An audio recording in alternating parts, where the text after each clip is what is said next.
Hey everyone, and welcome to the Atomic Cinema Experiment. I am Peter, and I'm joined as always by Tara. Greetings, citizens. And Describe this week. I've been doing that kind of off and on, I guess. What word what will I use this week? The hungry Tara? Are you hungry? I don't know. You were eating grapes a minute Not ago. anymore. I just ate a bowl of grapes. Okay, the grapeful Tara. Oh, I made a pun there. Ooh. Oh, I made a pun. This is a sci-fi movie podcast. We talk about sci-fi movies every week on this show, and one of the things we're doing right now over the last month or so and the next month or so is we're working through the Terminator franchise because Terminator Dark Fate is coming. It is nigh. Dark Fate is nigh, and because of that, we are working through the franchise, and we have done Terminator 1, we have done Terminator 2, which is sad because it means that we've done the two good ones, and we are now going to talk about Terminator 3. We're stuck with the rest. Don't make me laugh, I'm going to die. Terminator 3, Rise of the Machines from 2003. So a bit of context for you. We'll start spoiler free, of course, so don't have to worry about spoilers. Start spoiler free. But a bit of context for you. Just to set this up, to paint a picture here for this, mainly from my side of this, just because, this came out, I was 14, I grew up loving Terminator 1 and 2, I remember seeing the first teaser trailer for this, which was like, the studio logo, like shattering and then like forming like the T-1000 into the T, and then the 3 get carved into it. Terminator 1 and 2, I would have probably said were my favourite movies when I was that age. I was pumped, I was so pumped for Terminator, and it had been, what, 12 years since Terminator 2. And I've said this in like the last two reviews, but Genesis to Dark Fate's actually the shortest window between two Terminator movies, weirdly. We're actually speeding up despite the fact the movies are getting worse as we go. So maybe Dark Fate will break that streak, maybe they will. Hopefully. Come on, Dark Fate. Yeah, It's a come good on. trailer. Trailer's not bad. So Terminator 3 is coming out. They announced it's going to be the female Terminator is going to be a thing. That's the villain. We got John Connor. It's set in present day. It's post the original Judgment Day date because it's set in 2003. And we got Claire Danes in there. Obviously, Arnold came back as the Terminator and all these things. Pumped to see it. Odd bit of trivia here. This is an R-rated movie in the US, but only a 12A in the UK. And there's no differences. It wasn't cut or edited in any way. The ratings board in the UK just looked at it and went, "Nah, we're tougher than this. This is a 12." Yeah. I'm surprised actually it's rated R. I don't There's really understand why now that I've watched it. Do you know what I think it is? I think it's because there's a scene where there's two F-bombs and PG-13's only allowed one F-bomb. I think it might be the second F-bomb they gave it the R rating. Oh my god. That's my guess. Because I didn't notice Who's any in other charge ones. of that? Is it FCC? No? No, I don't know. the MPA are the ones doing MPA? that. Yeah. The Motion Picture Association of America. The MPA. I'm glad that you know, Mr. Scottish person. Oh, I'm well aware. Of the rating systems. Yeah. Well, I mean, I grew up in Canada. I remember the A rating being there too, in between the PG-13 and the R as well. And I was surprised when we moved to the States and I couldn't watch certain movies because they jumped from PG-13 to R. Nothing in the middle. Yeah, because we had 12. We've got 12, 15, and 18. Which I guess is similar to PG-13, your A, which I'd never heard of until this moment. So thank you for that. And yeah, it's like adult, but it's before our like adult recommended or something. But you don't have to be adult to watch it because I think it is like 15 or 16. Yeah, the UK for the record is the BBFC, which is the British Board of Film Classification, and they used to be much more strict than the MPA because there was a time in the 80s we had the video nasties list, and that was like all these horror movies that were banned and all the rest of it. Tower's trying to fix the fact that our camera's flashing. Convenient for them to give you a list of movies you need to watch. I know. So people were importing them and stuff, and they're all available now for the most part uncut. There's like one or two that are so extreme, and to be honest, most of that list were terrible. There was like a couple of notable things. There was the first Evil Dead was on that list, right? And that's it's a classic, right? The first one? Yeah. But a lot of the other ones were like these weird like SS camp, the like werewolf ladies, and just this crap that is crap, and no one should ever see it. But because it was on that list, everyone wanted to see it. It became this. Why is it banned? That's that's unattainable thing. So yes, and because that's the thing, UK like home releases all have the logos on the the boxes. Like it's a law requirement is they'll have to be there. And Australia's the same way, although Australia's way worse. In fact, hold on. Now, admittedly, the audio people won't see this, but this is what the Australian logos look like on a disc. They're huge. These big rectangles, and then they're big on the side as well. They're huge. Absolutely huge. Anyway, that is my Blu-ray. Those are more like the video game ratings. Yeah, much more like that. This is my Blu-ray of it, Journey to the Center of the Earth, the original. I love that movie. Because it came out on Australia land, and I imported it, because I'm fancy that way. I love that movie. So, no. Who's the star of that? I love his voice. The star? Guy Jules who Verne? talks like this all the time. I can't remember his name. Jules Verne? No, that's the author who wrote the book. Oh, James Mason? James Mason, yeah. There you go. I love his voice. There you go. So Terminator 3 is coming out, and I don't know how I felt about it at the time, because I was relatively young, and I think I convinced myself to like it. Like, I think I had to like it, so I walked out talking myself into liking it, essentially. I think's what happened. But it's been a long time.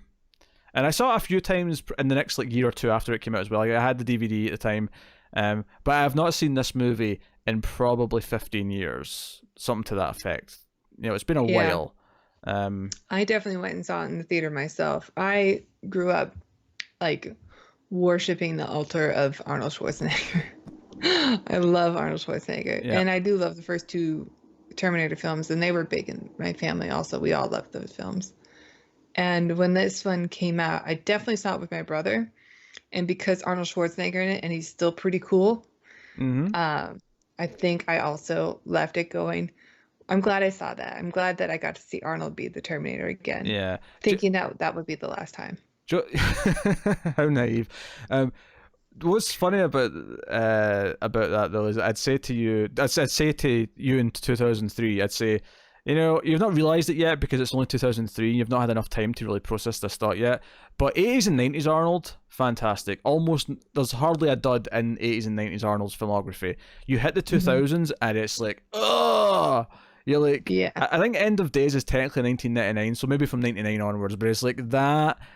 Collateral Damage. I mean, that's why he went into politics, right? Because all his movies were garbage. Terminator 3, it's just a really rough little trend for a few years, and then he went into politics, and he was just gone for a long time. And his career since coming back has been better than it was right before he went into politics, but it's not been that notable either. It's not. I saw that first movie he did when he came back where he was like a small town sheriff or whatever. I saw that. Yeah, I was excited because Arnold's back in the movies. I was so excited that he was coming back, and it was just so bad. it was just boring. It was just a dull movie. I saw that movie where he was the dad to the girl who was becoming a zombie, and that was a very different role for him. So I was excited to see that, and it wasn't. I didn't love it, but it was like, oh, it's interesting that he's doing a role like this. This is different than normal. This is not. Yeah, I remember the trailer for that. I didn't see it, or maybe I did see it, and Actually, I think I did watch it. I rented it. It's just okay. I didn't care for it. Yeah, it's just okay.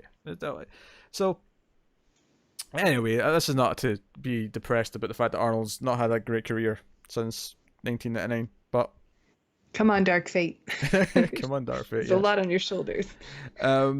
So, Terminator 3, the basic gist of Terminator 3 is that Judgment Day didn't happen. I'll get into in spoilers why it didn't happen, because I've got a lot of thoughts on that. But... it's basically evil Terminatrix, the TX. You can tell this was a few years after the Matrix because they've got a Terminatrix, and she's sent back in time to wipe out not only John Connor but all of his lieutenants as well. The idea that John might not be able to, because John says he's off the grid, he doesn't have an address, doesn't have a phone number, so thinking that he might be too hard to find, that it's like, no, kill everyone else, kill his second in command, kill his third in command, fourth in command, kill them all. So that's what she's back to do. Of course, Arnold's sent back in time to protect him, and it's called Rise of the Machines because we're right on the eve of the Judgment Day now happening. So that is the basic gist of the film. That's all I'll say in spoiler free. And while obviously we've kind of implied how we felt at the time, and kind of maybe later on realizing and thinking back to the film. So watching it again, Tara, how do you feel about Terminator 3 Rise of the Machines? I hate this movie. I love it. I don't love the movie. I love your hatred for it. I'll make that clear. I'll make that clear. Yeah, I mean, when we go into like more breakdowns of the scenes, like every scene is just cringy, or I roll my eyes, or like, or like there's a promising element in there, and then they do something stupid, or because they've done stupid things, like I can't take it seriously anymore, Mm-hmm. and I just don't like it. Yep. I don't like it either. I think, coming into this, I thought, okay, this is the best of the three sequels, and That's what I thought yeah, too. I remember this being, maybe because of my fondness for Arnold Schwarzenegger, I thought this was going to be the best of the sequels. But I don't know. I think maybe Salvation, although like Terminator 3, I haven't seen Salvation since the theater. And so maybe not, but yeah, we'll find out. I Maybe, think this might be worse than that. yeah, we'll find out about Salvation in a few weeks' time. But I Mm. think going into it, like I assumed, okay, I remember this being a very bland movie and a bit too light-hearted for what it is, but I don't remember I hating remember it. at least like the new Terminator being pretty cool, Oh but no. I was so Oh wrong. no, no, no, no. No, no, no, she's terrible. I was so wrong. Oh, we'll talk about all the things that make her terrible. We'll get into that. I I just like there's so many things about this movie. First of all, it's as bland as I thought it was, if not blander. There's like no atmosphere. There's none of the Hmm. magic that made the first two. Because the first one feels like this grimy horror movie. The second one feels like there's always this race against the clock kind of thing. Yeah, and both of those had heart, and this one has none. Like None. there's no point to it. There's one or two moments where they try to pull the heartstrings based on the first two movies, and it just doesn't work because by Yeah. that point in the It's movie, like, you're remember like, this moment that you yeah. like? You're like, no, In fact, you still have to earn it. I'd go further and say that the movie at times feels like just a really bland remake of Terminator 2. I feel like it repeats a lot of the same beats. The structure of the film is very Yeah. similar and a And they're very. trying to force other things to make it more modern, and it just Mhm. doesn't fit, it doesn't mesh. And then you've got the humor, Oh which God. I mean, I remember not being that impressed with the humor just from memory, and it was definitely my least favorite thing about the movie when I first saw it when I was a teenager. Watching it now and having forgotten about some key moments, a pair of sunglasses, for example, Oh I my God. I was appalled.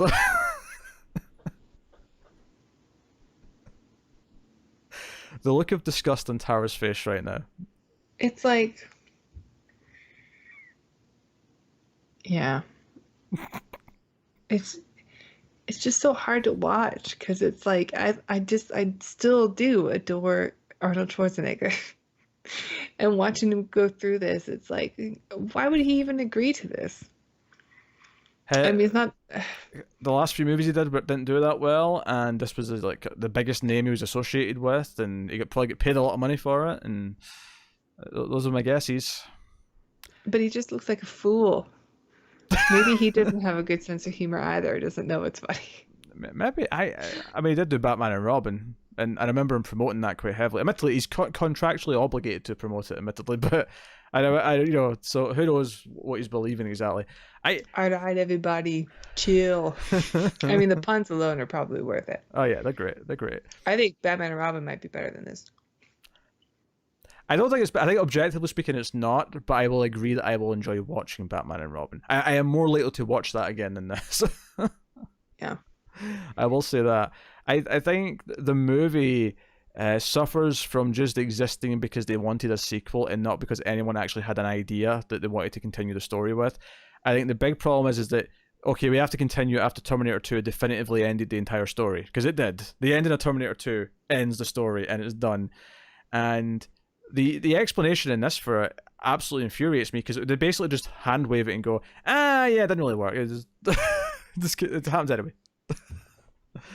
That's literally the scene. That's the scene. Arnold may as well have just said exactly what I just said there. It was essentially the same line of dialogue. Yeah, so that means it doesn't matter what they do. Like anytime that they Mm-hmm. that they try to fix something, it doesn't matter because they could just send another Terminator back if it doesn't work. There's one thing that I kind of like about this movie. It doesn't have the impact it should because it's this movie, but there is one element I like about it, which we'll get into in the spoilers properly. But I will say, Yeah, me too. Like I said, there's some ideas there that I do like kind of like, and I well, think would be interested to explore, but I kind of like the I ending. can't take this movie seriously, Yeah, so. I kind of like the ending, or at least I like it in theory, based on what it should feel like. And I think the journey of accepting what's happening is kind of what the point of the movie's supposed to be. But Yeah, I think I remember enjoying that too when I first saw it, which is why I think I had this one higher on my list of Terminator sequels. Um, I, which, by the way, just for the record, but it doesn't like hold up at all. When we say Terminator sequels, I just want to make it clear that we're not including 2 in that list. Terminator 2 is not. Yeah. It's its own separate. Terminator It's 2 an is original. yeah, not a sequel. Terminator 2 is one of the 2 original films. That's what we mean here. The sequels are 3, Salvation, and Genesis. Making that clear. Just because you said twice there, I remember this being my favorite sequel. I want to make it clear she's not including Terminator 2 in that sentence. I know. I do that a lot. Mm. Oh man. So it won't be the last time I say it, I'm sure. Oh, probably, yeah. So let's talk about the Terminatrix without getting into spoilers, obviously, because we're still in spoiler-free territory. She's terrible. Kristanna Loken. I have only seen her in a couple of other things, and it's unfair to kind of judge her in some of those because one was Blood Rain, the Uwe Boll film, which me and Cara reviewed like a year and a half ago, and it was terrible. Sounds amazing. Like, it's beyond terrible. So, see everything you've heard about Uwe Boll's reputation? He's earned every single word. Everyone. Okay. It's the only movie I can think of that legitimately gave me a headache because it was edited and shot so poorly. Anyway, so she was in that. She was also, a bastion of, why Star Trek Voyager's so good because she's in an episode of that.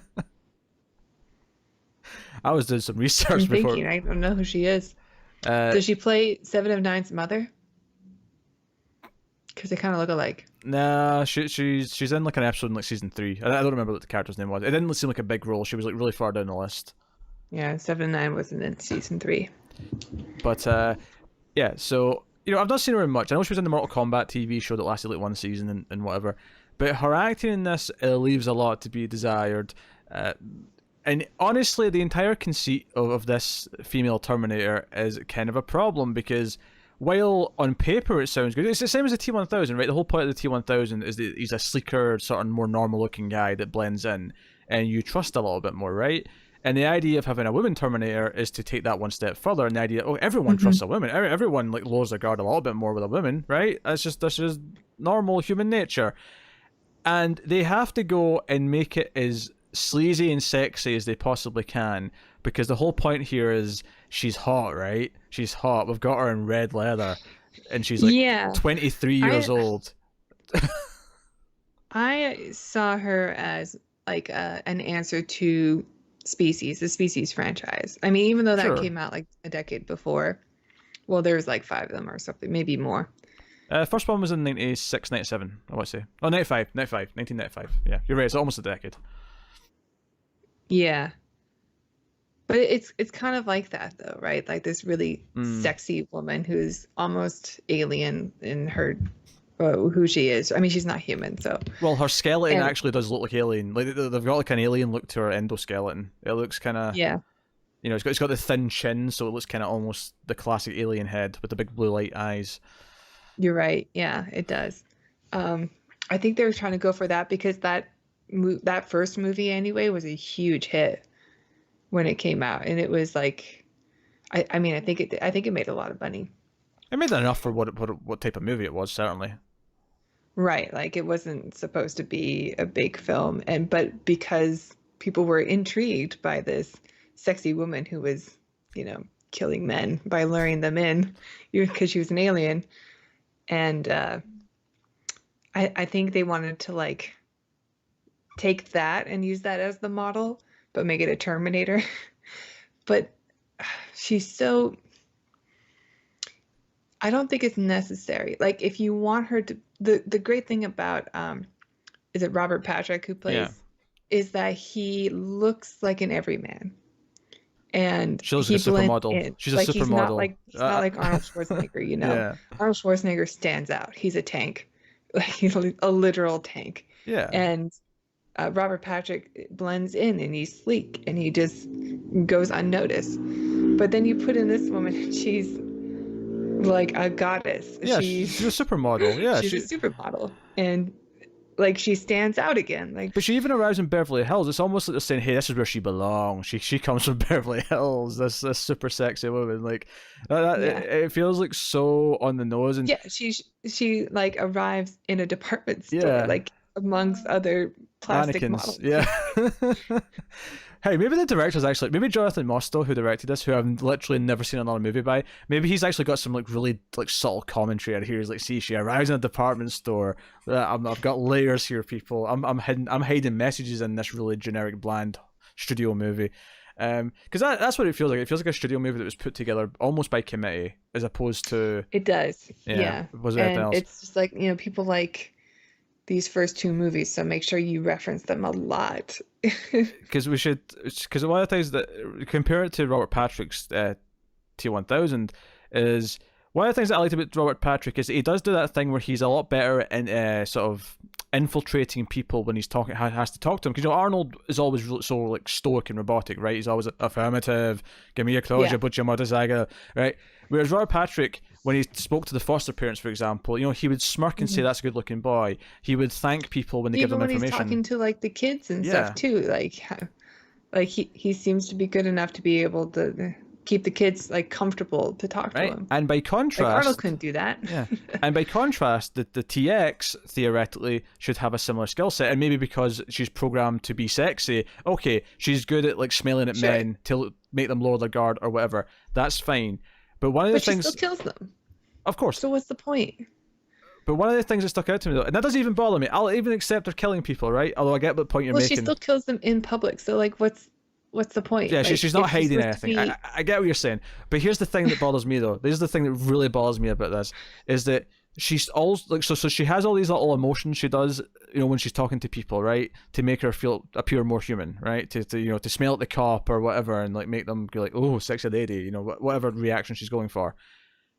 But she still emotes even when she's on her own and there's no one to see her. She still has these little emotions, and it was driving me nuts. She was doing these little smirks, and there's one point, I shit you not, right? So there's a point where she discovers some blood, and it turns out to be John Connor's blood, right? And it turns out she can taste it. And I feel like the only reason why it's a taste test is because they want the hot women to lick things, right? That is legitimately the only reason why this is a taste thing. Yep. Right? So she goes to lick the blood, and we get the POV, computer going, da da da da da, primary target, John Connor. Her reaction shot when it cuts back to her, I shit you not, is an orgasm face. The camera tracks her and she goes, like she basically does an O face, and I'm, why is this sexually pleasing her? Because she's a hot woman and because she needs to be sexy at all times. With inflatable breasts. With inflatable, I was going to save that for spoilers, but sure, the inflatable breasts. We can get into the scene for spoilers. That's just a tease for people who want to watch the film. Yes, there's inflatable boobs. Do you know the fact is, and I actually think that would be more impressive if she was topless when it happened. And I'm not just saying that to be pervy, but I think there's nothing really that impressive about having something inflatable under clothes that you can just pump up. Like, it's an easy effect, right? Whereas to actually see the boobs get bigger would actually be more of a visual effect. It would actually be more impressive. I'm just saying, if you're going to do it, go full hog. Maybe in Dark Fate. Maybe dark. Now that we have the technology. Yes, I don't know. Well, that was another thing that stuck out to me early on in this film. At the start there's like a future sequence, because there's usually a future sequence at the start of these, right? And the first thing that stuck out to me is, even though this is 12 years later, CG's come a long way, it actually feels like it's aged worse than the Terminator 2 future stuff, because... Yeah, you're right. That first opening scene where we get John Connor in the future is like out of a sci-fi channel film. Yeah, you see like the flying... looks bad. You see the flying Terminators, flying around, and all the endoskeletons. The endoskeletons themselves looked okay, but it was the flying machines and just the general depth of the background just felt a lot more fake to me. And the thing is, you go back to watch Terminator 2, and like most of that future stuff is like miniatures and props and Hmm. stunts and things like that, and it felt a bit more real. And this just felt a lot more like this is all CG. It just feels like 100% CG, with the exception of maybe the Yeah, a one lot shot. of the CG doesn't. It's like right on the cusp of being good, but it's not On the quite cusp. there yet. Yeah, but the fact is that it holds up worse because of that compared to Terminator 2. Even though Terminator 2 CG is definitely, from an objective like technological standpoint, Right, like worse. Terminator 2 CG, and even the first one, like I think they're more comparable to each other because they still have that like models against a backdrop that's Hmm. CG, where you can kind of almost see like an outline around the models, where it feels like it doesn't quite belong, but I don't know, it works for that gritty world. Yeah, like I feel like the CG in Terminator 2, because it's used sparingly and because like the moments it's used for are these big moments of like, hey, you've never seen this before. Whereas this movie, Mhm. whenever it's doing the liquid metal stuff on the Terminatrix, it's just kind of like, yeah, we saw T2. Like we know you can do this with better effects now, but you need more than that. Mhm. You can't just wow me because like, hey, look, it's 2003 and we can do this now.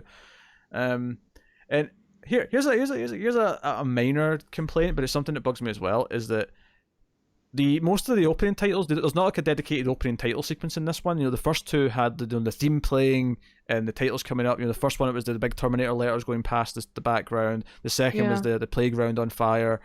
Um, and I don't necessarily mind not having that, but they chose to do the TV thing where they just come up at the bottom during the scenes, Yeah. and Yeah, that you're right. that can work for some movies, but this happens during the arrival of the Terminatrix as she's like supposed to be stalking the streets and like killing innocent people. And like I'm like you're like taking all of the tone, all of the atmosphere that might have been here. I mean, it isn't really, but like you're making it worse. Like you're absolutely making it worse because the text is coming up every 2 seconds. I don't know. Yeah. I want to talk more about that future scene. Oh, we'll talk more about. I have a few more spoiler-free things we can mention. One is the music, which I think is painfully generic and forgettable, and they I have didn't this. even notice it. Yeah, they have this amazing main theme. Do they even use the Terminator theme? The only time it appears is in the closing credits, which is an insult. Oh, Insult, I tell you, insult. How dare they? I think it's good that it wasn't in this pile of garbage. That's probably true. Now, I did notice the score because Terminator 1 and 2 both have excellent scores, even outside their main theme. They have really distinct sounds. Like if I just go bum bum bum bum bum bum bum bum, you think of scenes from Terminator. I Hmm. can't do the one from Terminator 2. It's just like the equivalent because it's like a hammer hitting metal, but like Yeah, but Dan, I love it. you know, It's and like the evil. It's one I always think of when he's driving in like the truck through the yeah, yeah, yeah. LA River. And Arnold in T2 has like a heroic theme, which is kind of like taking the main theme but doing a different thing. It's like, like, it does like a different sort of Mhm. version of it, and it becomes this sort of like hero theme. And like they do a lot of really good things, but it has a lot of unique sounds. It feels very tense. This movie's score is like a generic, like kind of half action, half horror movie score. There's a couple of points where when the Terminator first shows up, like there's like just these really generic like. Uh, like just like horror movie like sounds, and it Mhm. sounds so painfully generic. And Marco Beltrami, who did the score for this, like I basically in my head blacklisted him for a long time because even at the time I did not like the score. I hated it, and I was like, why does this sound like so generic shit compared to the first two? And he did Well, yeah. Scream. Plus, you're such a fan of the first two score. Like, of course, you're going to notice. Oh, absolutely. Because he does Scream, which has an okay score for what it is. Like it works for the movie. But basically, anytime I ever saw his name pop up in another movie, I was always unimpressed with the music. And yeah, so I don't know. I'm not a fan of Beltrami. I'll just say that. Why is Brad Fidel not back? You could at least make this movie sound good. God damn it. Yeah, I wonder why they didn't get him back. Maybe he just didn't want to do it. Yeah, maybe too Does he loyal. do anything else? Too loyal to Big Jumbo. That's a good question. I don't know if. Like, I only know him for the Terminator score. No, you're right. I don't really know him for anything else. I actually no. I think I know him for like one more score. Now I think about it, and I can't remember what it is off the top of my head.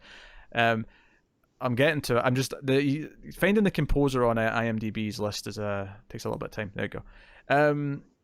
So Brad Fidel, yeah, he did True Lies. Funnily enough, Oh, I was going to say True Lies. yeah, not another Cameron movie. Did Johnny Mnemonic, which I've never seen, but that's a sci-fi Oh, I've seen movie. that. It's So not very good. hey, it's a sci-fi movie though. We have to do it. Oh, yeah, we'll do it. Well, I got excited I there. think it came out around the same time as Judge Dredd.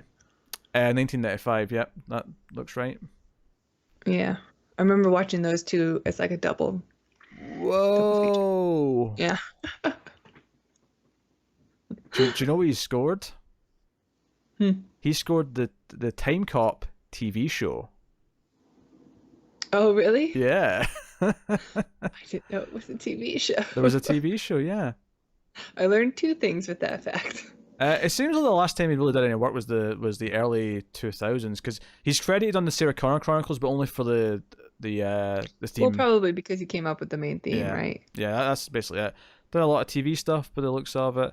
Yeah, he's not had that much of a career, really. Like Terminator 1 and 2 are really the standouts. Hmm. Really interesting. But yeah, the music in this is so painfully generic. I just, it's so dull. And what's really funny to me about it is that there's a couple of points where it starts to get very serious, and it's like, you know, the dun, dun, dun, dun. Right, that's basically the main theme of this movie. What I just did. Admittedly, I'm not very good at doing themes, so apologies if that's just all nonsense. But there's a couple of moments where it does that theme, and it's like meant to be really somber and like, oh, Judgment Day is coming, but it happens like right after the scene in the gas station, and I won't say what it is yet for spoiler's sake, but like it's just the stupid comedy scene that made me groan, and then immediately the scene it goes to is them driving, and it's like, da, da, da. I'm like, how am I supposed to feel somber?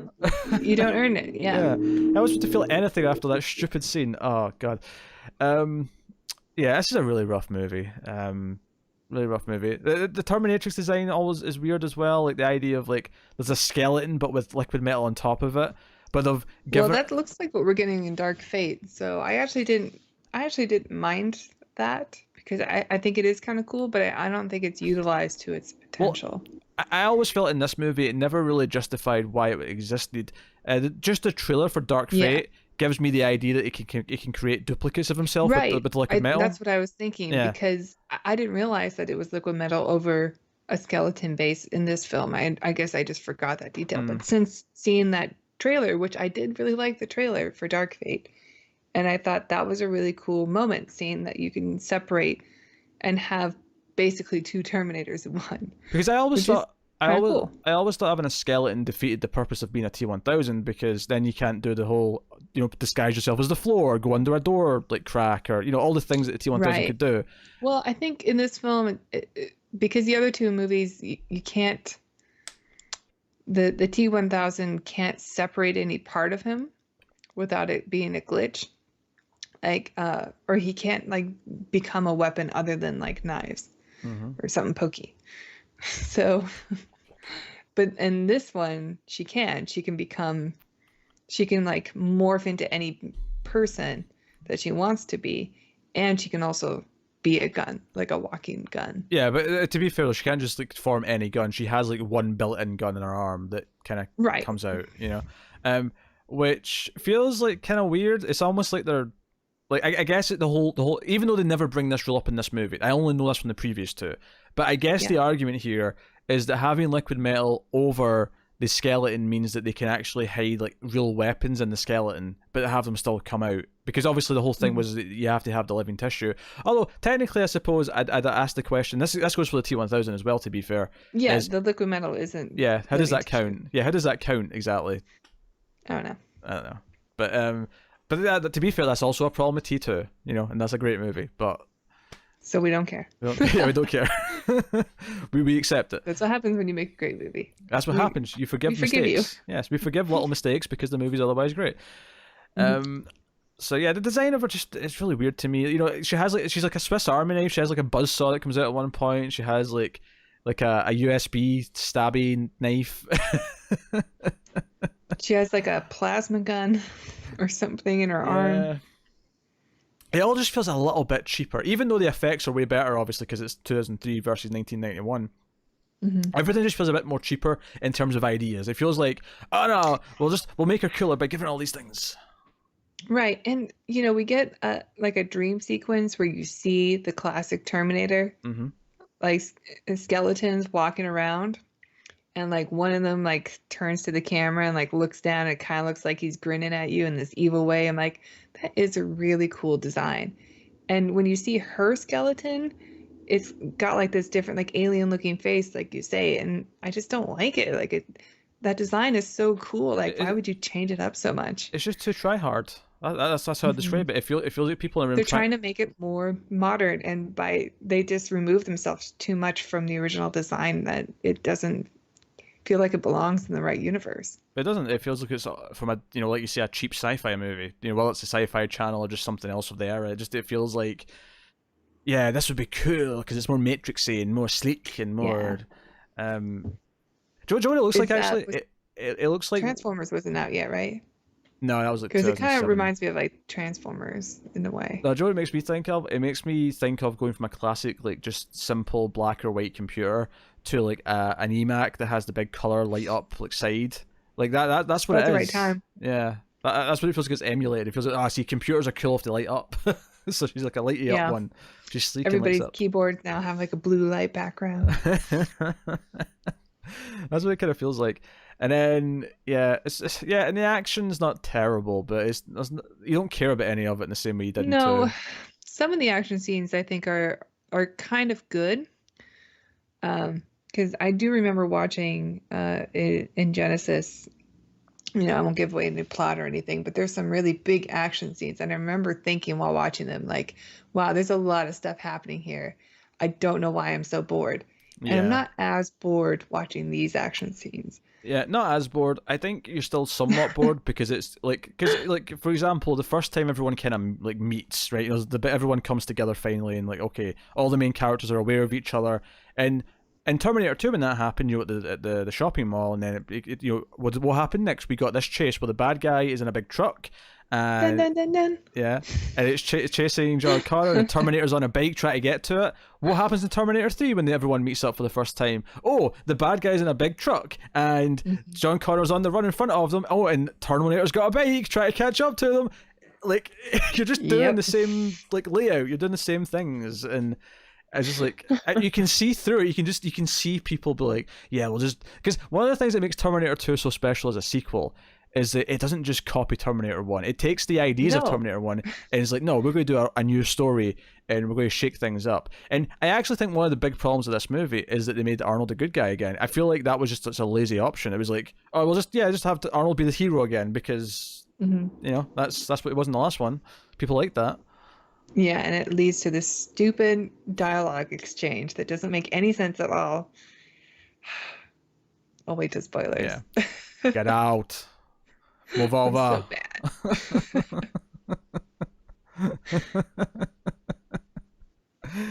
Take off your clothes. Uh, so yeah, Talk to the hand. yeah, the action's not too bad, but it's lifeless because you don't care about anything that's going on. You don't care about the characters, and they have to write out Sarah Connor because Linda Hamilton didn't want to come back, so she's just kind of thrown to the side, and it doesn't really mean anything, and it's rough. She did. Yeah, she did. Spoiler.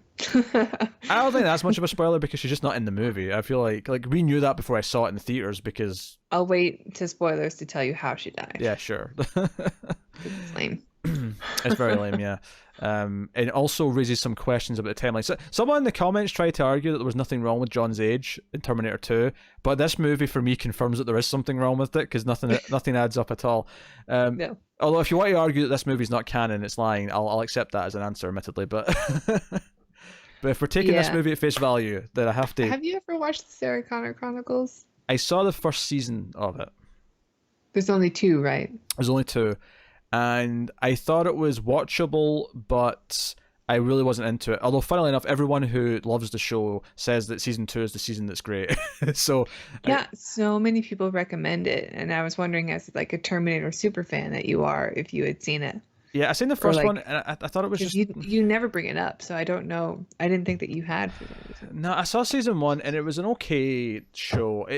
It suffered from a few things. I didn't like the guy playing John Connor. He felt like it was like the young adult John Connor because he was like 19 or whatever, and like this was right around the time of Twilight being a big thing, and he reminded me of that kind of thing.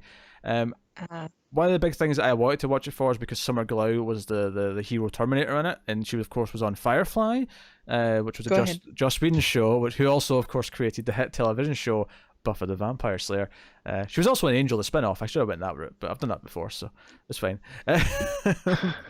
But and I have to admit though, I wasn't a big fan of Lena Headey as Sarah Connor, and I know to people that sounds crazy now because everyone loves her from Game of Thrones and Dread, and I liked her in Dread, to be fair, but I never bought her as Sarah Connor. This is the first time I'd ever seen someone else play Sarah Connor, and I just didn't like it. I was like, this isn't Linda Hamilton. I don't like this.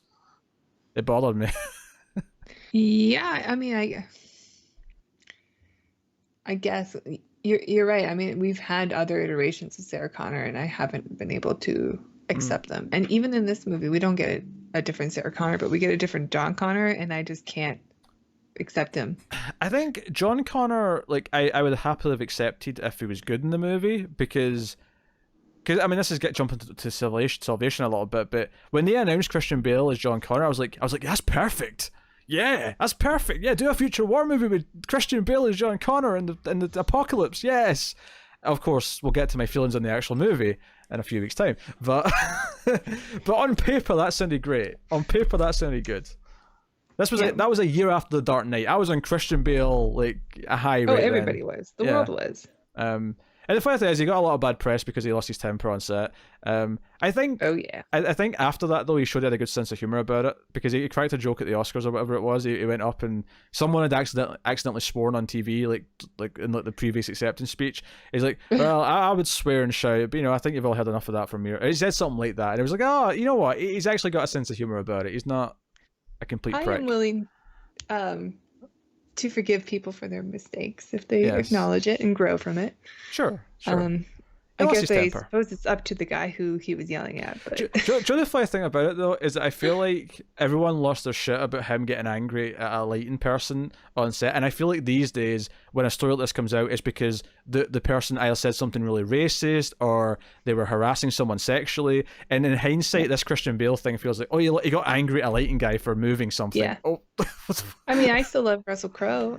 I think he beat up people with a telephone. Like. Yeah, he's a prick. Yeah. Again, I like him in a lot of movies, but he's a prick. Yeah. That's fair. But I love The Nice Guys. Oh, Nice Guys is a great movie. It's such a great movie. That may be Shane Black's best movie, and I like most of Shane Black's movies. Yeah, me too. Yeah. I think it might be my favorite also. I think it might be my favorite. Plus, it was the first movie I watched where I went, I think I like Ryan Gosling. He's been in a few great movies, though, to be fair. Oh, he's been since, for sure. Now, even before, I never saw this before I saw Nice Guys, admittedly, but if you ever go back and watch... Don't say Drive. No, not Drive. No. I mean, I love Drive. You know I love Drive. And you're in the minority not liking Drive, and you know that. No. Oh, God, the one where he starts dating a sex doll. Oh, Lars and the Real Girl? Yes, that movie's fantastic. And he is great. I've heard of it, but I've never watched it. Because you hear that premise and you think, oh, this is some stupid movie. That is one of the most heartfelt, touching movies I have ever seen. It is beautiful. It is a beautiful story of people banding together to help someone in need. It is beautiful. Of incels finding love. I don't know if I'd call him an incel. He's more like someone with PTSD because of like something bad that happened in his past. I wouldn't. Okay. But that movie's great. We did that in Flux like a year or two ago. We did that for Valentine's Day. It was like the quirky Valentine's pick. Cute. It was good. So anyway, yes, Ryan Gosling, is in many a good movie. Although he's been in some crap too. I don't argue that. And for those of you at home saying only God forgives, you will shut your mouths. That movie is a gem. You'd hate it, Tara. It's a gem. It's from the guy who did Drive. Yeah, if you hated Drive, you'll hate that way more because it's full. Because I don't hate Drive. I just don't understand the praise, the high praise and love it gets. My gut instinct tells me you would not like Refn in general. I mean, Drive's his most mainstream movie, but the rest of his movies are very like, it's like David Lynch fans like slow films. All right. Maybe you'll watch a Refn movie someday and surprise me. You'll be like, "Hey, Peter, I really like Neon Demon." I'll be like, "Really? Okay." Oh, I like the trailer for that. I didn't see it though. Okay. All right. I like Elle Fanning a lot. All right, we'll be doing our art house spin-off soon of this show, just so I can put Tara through some reference movies. And Beyond the Black Rainbow. I finally get to make more people watch Beyond the Black Rainbow. Oh, that's actually, wait a minute, that's a sci-fi movie. We can do that anyway. Yes. Okay. Oh, It's not like we haven't done art house already. Oh, I love Beyond. Everyone I've ever showed Beyond the Black Rainbow to, barring one person in a Facebook group, hated it. But I love that movie so much. It's the same director who did Mandy last year. For the record. Oh, I thought this was a Refn movie. No. I veered into more art house. Oh, okay. Yeah, Beyond the Black Rainbow's Paddy Cosmatos, I think his name is. It's definitely Cosmatos. I haven't got the first name wrong. But anyway, anything else Terminator 3 spoiler free wise that we want to discuss? Who sucks? Do you not enjoy Nick Stahl as John Connor? I don't. From the very first scene. That's fair. That's fair. I mean, Claire Danes has been in some TV shows that people have liked since. I never saw Homeland, but I know people were into that as a thing. Yeah, I never watched it either. It's not really my style. Yeah. But yeah, I know people really like her. I know she was like everybody's crush when I was in school, in high school. Really? Why was she in when you were in high school? Romeo and Juliet was the big one, I think. Oh, okay. I didn't realize She might have been on a TV show. I never saw that movie. I certainly never saw any TV shows with her in it, so but that wouldn't surprise me if that's the case. Well, let me click on her. Let's see what she's known for on IMDb. Oh, Romeo and Juliet was definitely the big one. first thing on the list is My So-Called Life, which is a TV show for 1 year. I don't know if that was it. Like, she wasn't anything that I watched, but I remember people liked her for that. The point I was getting at, though, is that other than Arnold, this is like a movie full of people that I've never really seen in anything else. She was in the Punisher film. Yeah, I never actually saw that either. I've never seen Nick Stahl in anything. That's a surprise. Kristana Loken, I never saw in anything until Blood Rain, which I only saw it last year. So yeah, it's a weird movie in that sense for me. I don't know. Even the cast. I mean, Claire Danes is probably the best actor actually out of everyone, out of all the rest of the cast. She's trying. Yeah, that aren't Arnold. She's the only one that feels like a proper actor. Nick Stahl, well, he might be decent in other things if he's directed properly. He always feels like he's. I don't know. I feel like they almost didn't go far enough to actually try and make him feel like the same John Connor. Like he didn't call him a dickwad. He didn't. He didn't. You know, he doesn't have the same like temperament or mannerisms. Like it's like he never even watched Terminator 2. Yeah, we want you to just be like a generic, possibly homeless dude. That's just what you're playing in this movie, Nick. Can you do that? He's like, yeah. Before we go to spoilers, though, Tara's going to tell you all about Patreon.com. Yeah, if you like what we do, you could support us over at patreon.com/milefuzztv. You can donate as little as $1 per month, and that dollar gets you bonus episodes of our show, The Ace, the Atomic Cinema Experiment, which is what you're watching right now. Yeah. Congratulations. I felt like you're used to doing that in other shows, so you want to explain what the show is, but you realise halfway through, wait a minute, they're watching that, or I don't have to explain what it is. It's what they're already watching. Maybe. Yeah, that's what happened. You know what did. Yeah, so you get bonus episodes. You also get the episodes a week early, and you get bonus episodes for other shows that Peter does with other hosts that aren't as good as me. So everything you just said was factual. I can't argue with any of it. Go to Patreon and have a look see. And we're sniping this in the middle. It's a new thing I'm trying before the spoiler section, because funds, I guess. I don't know, because I know some of you turn it off before it gets to the end. So this is the trick. This is the mean trick. Haha. But yeah, also the $5 patrons get to vote on a movie once per month. You get a pick of 4 different films. By the time this goes up, it'll probably be a new vote, so I wouldn't bother telling you what this one that's up right now is. But just patrons, make sure you vote by the end of the month. Make sure you vote not only on the Ace vote, but also the Influx and the Screams After Midnight votes. You've got until the end of the month every month to vote. So go and do that. We just last week did Close Encounters of the Third Kind, which was a voted for movie. So go do that. So anyway, Terminator 3, starting the movie, they're going for a classy start, I think, because they start just with the plain black screen with just the titles. It's just, it's like Jonathan Mostow film and Arnold Schwarzenegger, Terminator 3, Rise of the Machine, and then it becomes a TV show. And but it starts off with John Connor narrating, and I actually really hate his narration. Me too. At the start. Although I don't like the narration in Terminator 2 either. I don't think it's needed. That's fair. I still will take it a million times over this narration. Oh, yeah. Because he sounds kind of bored for a start. So that's problem number one. But he's like, Judgment Day. The machines rose. Millions died in a fire. But it never happened. And then it cuts to like him just hitting like rock with a sledgehammer because he's like a workman. He's like, ugh. He's like wiping his brow. And he's like, we stopped it. We stopped Judgment Day. We saved everyone. Yeah. But I'm still scared, so I live off grid. No phone number. No address. And then he drops like a bottle of beer.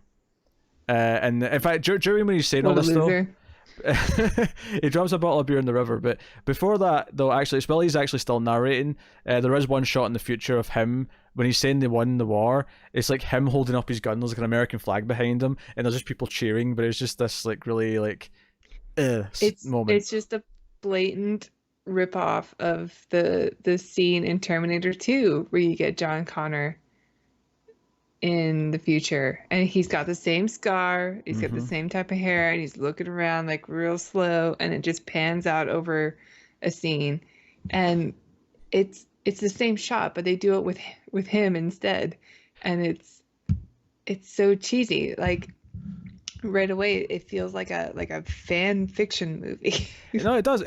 I've said this about the Terminator sequels in the past post too, is that they all feel like fan movies in a weird way. They all feel like fans trying to like make a Terminator, because like they're not James Cameron, they're just not. And like and no, and you realize that right away, because you can't help but like compare the two actors, and it looks like a joke. Like he looks like he's wearing old makeup and like paint in his hair, and he's looking around and they're trying to recreate that moment, and because he is. I mean it's not the exact moment. It just comes off as cheap, and like we talked about in the non-spoiler section, just like a TV movie. It isn't the exact moment, because in Terminator 2 he's just kind of like looking around, whereas in this he's actually cheering because but they try to recreate that same shot of him standing up there. He does the same movement. We just watched the movie, and I remember that scene really well. Here's the funny thing. Here's the funny thing about comparing these two shots, right, between the movies, and why this one fails where Terminator 2 has succeeded, right, in a really small way.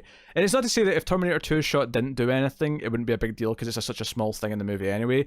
Yeah, but it shouldn't even, like, it doesn't even really need to be in Terminator 2. No, it's just a nice little slice of life sort of thing for the future, just to set us up for the story. But here's the thing. That shot in Terminator 2, it actually tells us some interesting things. The fact that John Connor in that moment, when we see him as an adult, is so like stoic, and he looks like a Terminator. He looks like Arnold in the first movie, like surveying the land with his eyes, right? He looks like that. And it tells us a lot about him, because when we meet him as a kid, it tells us that he has changed so much from a kid, because he's become this hardened veteran, and he's almost had to become just like Sarah did, because in the movie... Plus the Terminator is kind of like a father figure to him in the second movie, so you can understand why he would respect him enough to take on his mannerisms as an adult. No, technically the John Connor we see at the start of Terminator 2 has not had that experience, because technically he has that experience only when it's about to stop Judgment Day from happening. He's never grown up with that memory. But he wouldn't have it. Okay, well now the timeline is like really messing with my head, because he wouldn't have he had to have had that experience as a kid. Why? Because his dad had to go back in time to even create him. No. That's Terminator 1. No. So yeah. Right. So he always sends Kyle Reese back to 1984. That always happens, and he's always created because he sends Kyle Reese back. But the whole point of Terminator 2 is that this breaks the cycle, because with the Terminator in 1990, whatever year it's meant to be, because it's not 91, because John's too old, that breaks the cycle and stops it from ever happening. So there's never a version of events in the future where John's grown up with that memory, because that happened, Judgment Day never happened, and he grows up to just be a normal family man. There is no fate but what we make. unless you're producers and you're making Dark Fate. Um, so anyway, the point I was getting at though is he's so hard and chiseled, and it ties into how in that movie Sarah becomes the Terminator herself. And that was a big thing we talked about, where she goes to kill Dyson, and it's even the Terminator's theme plays as she's going there because she's become cold and she's become a killer. And it's almost like John, to survive in this war, has to become that.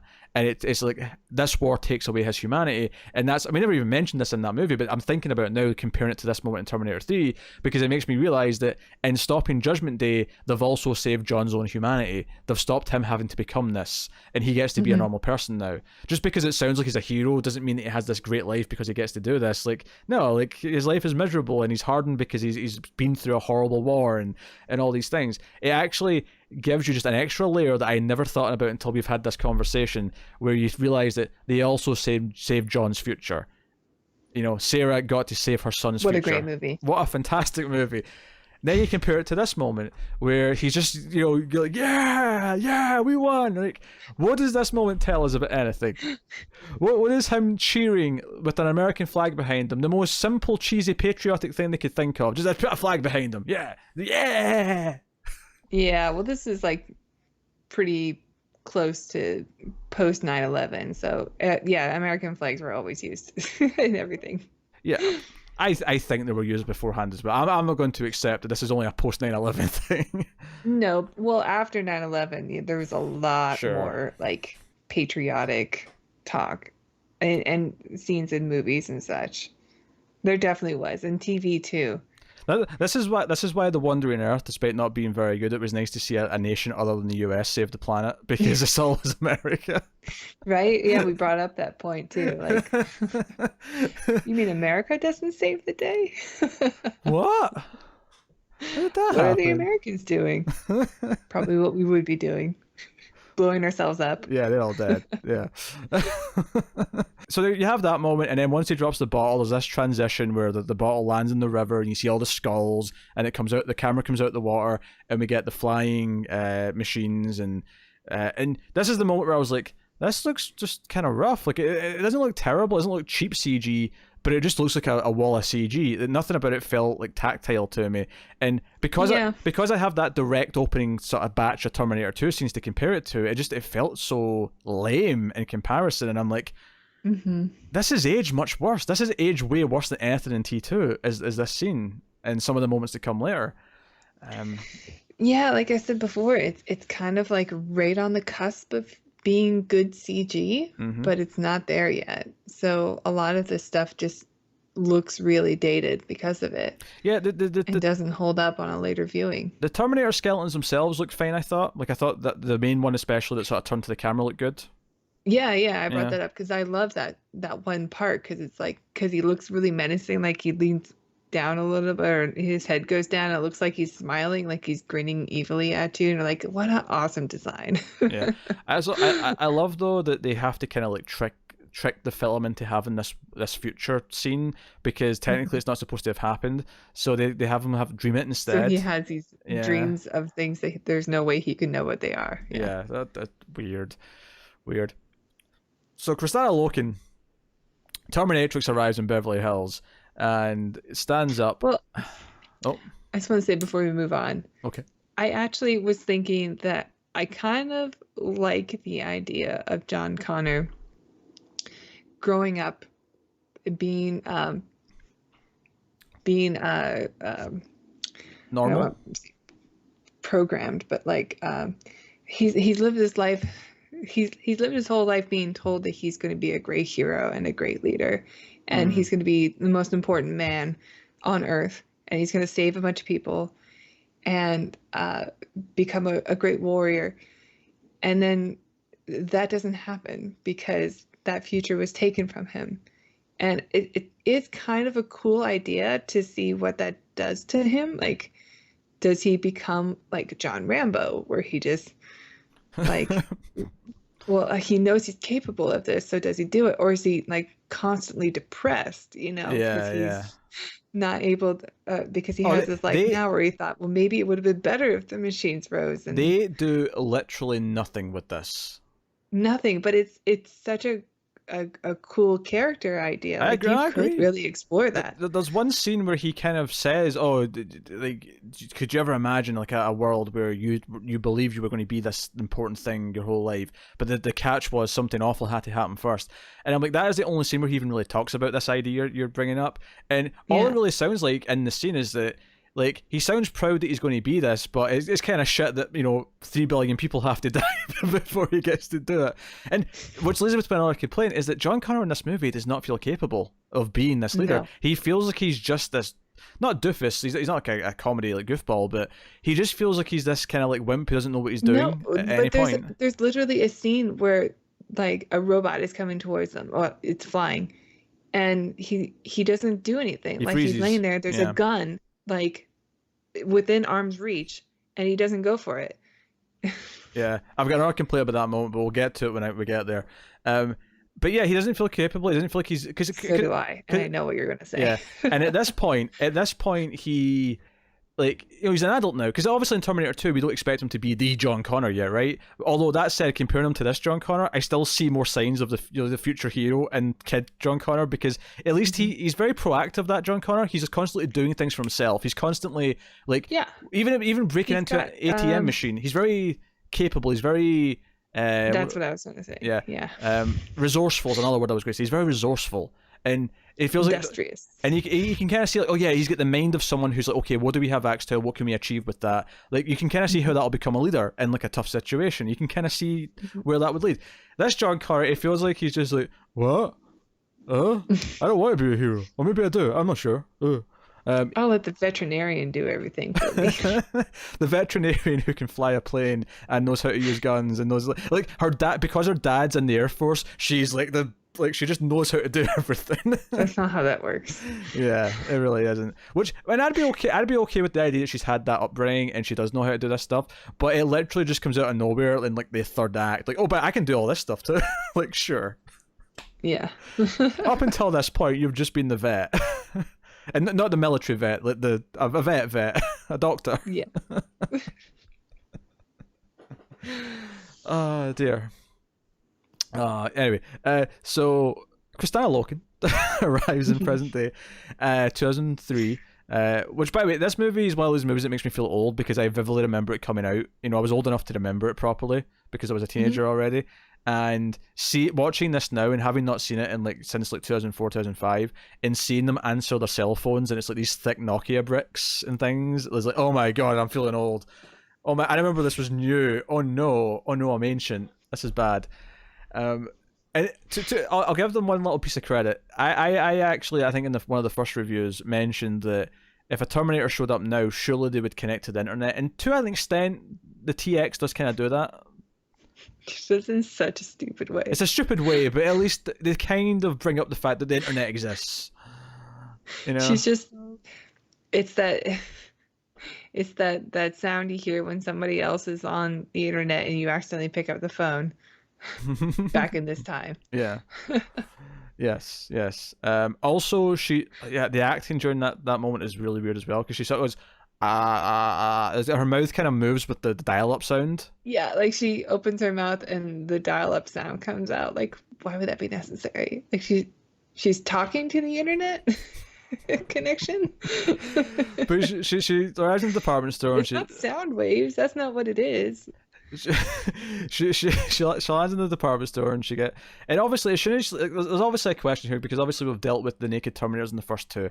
And because of that, and because even Arnold in this movie, we know how it's supposed to be shot, right? We understand, okay, we always see them from the behind, and we always sort of get shadows over the naughty parts and whatever.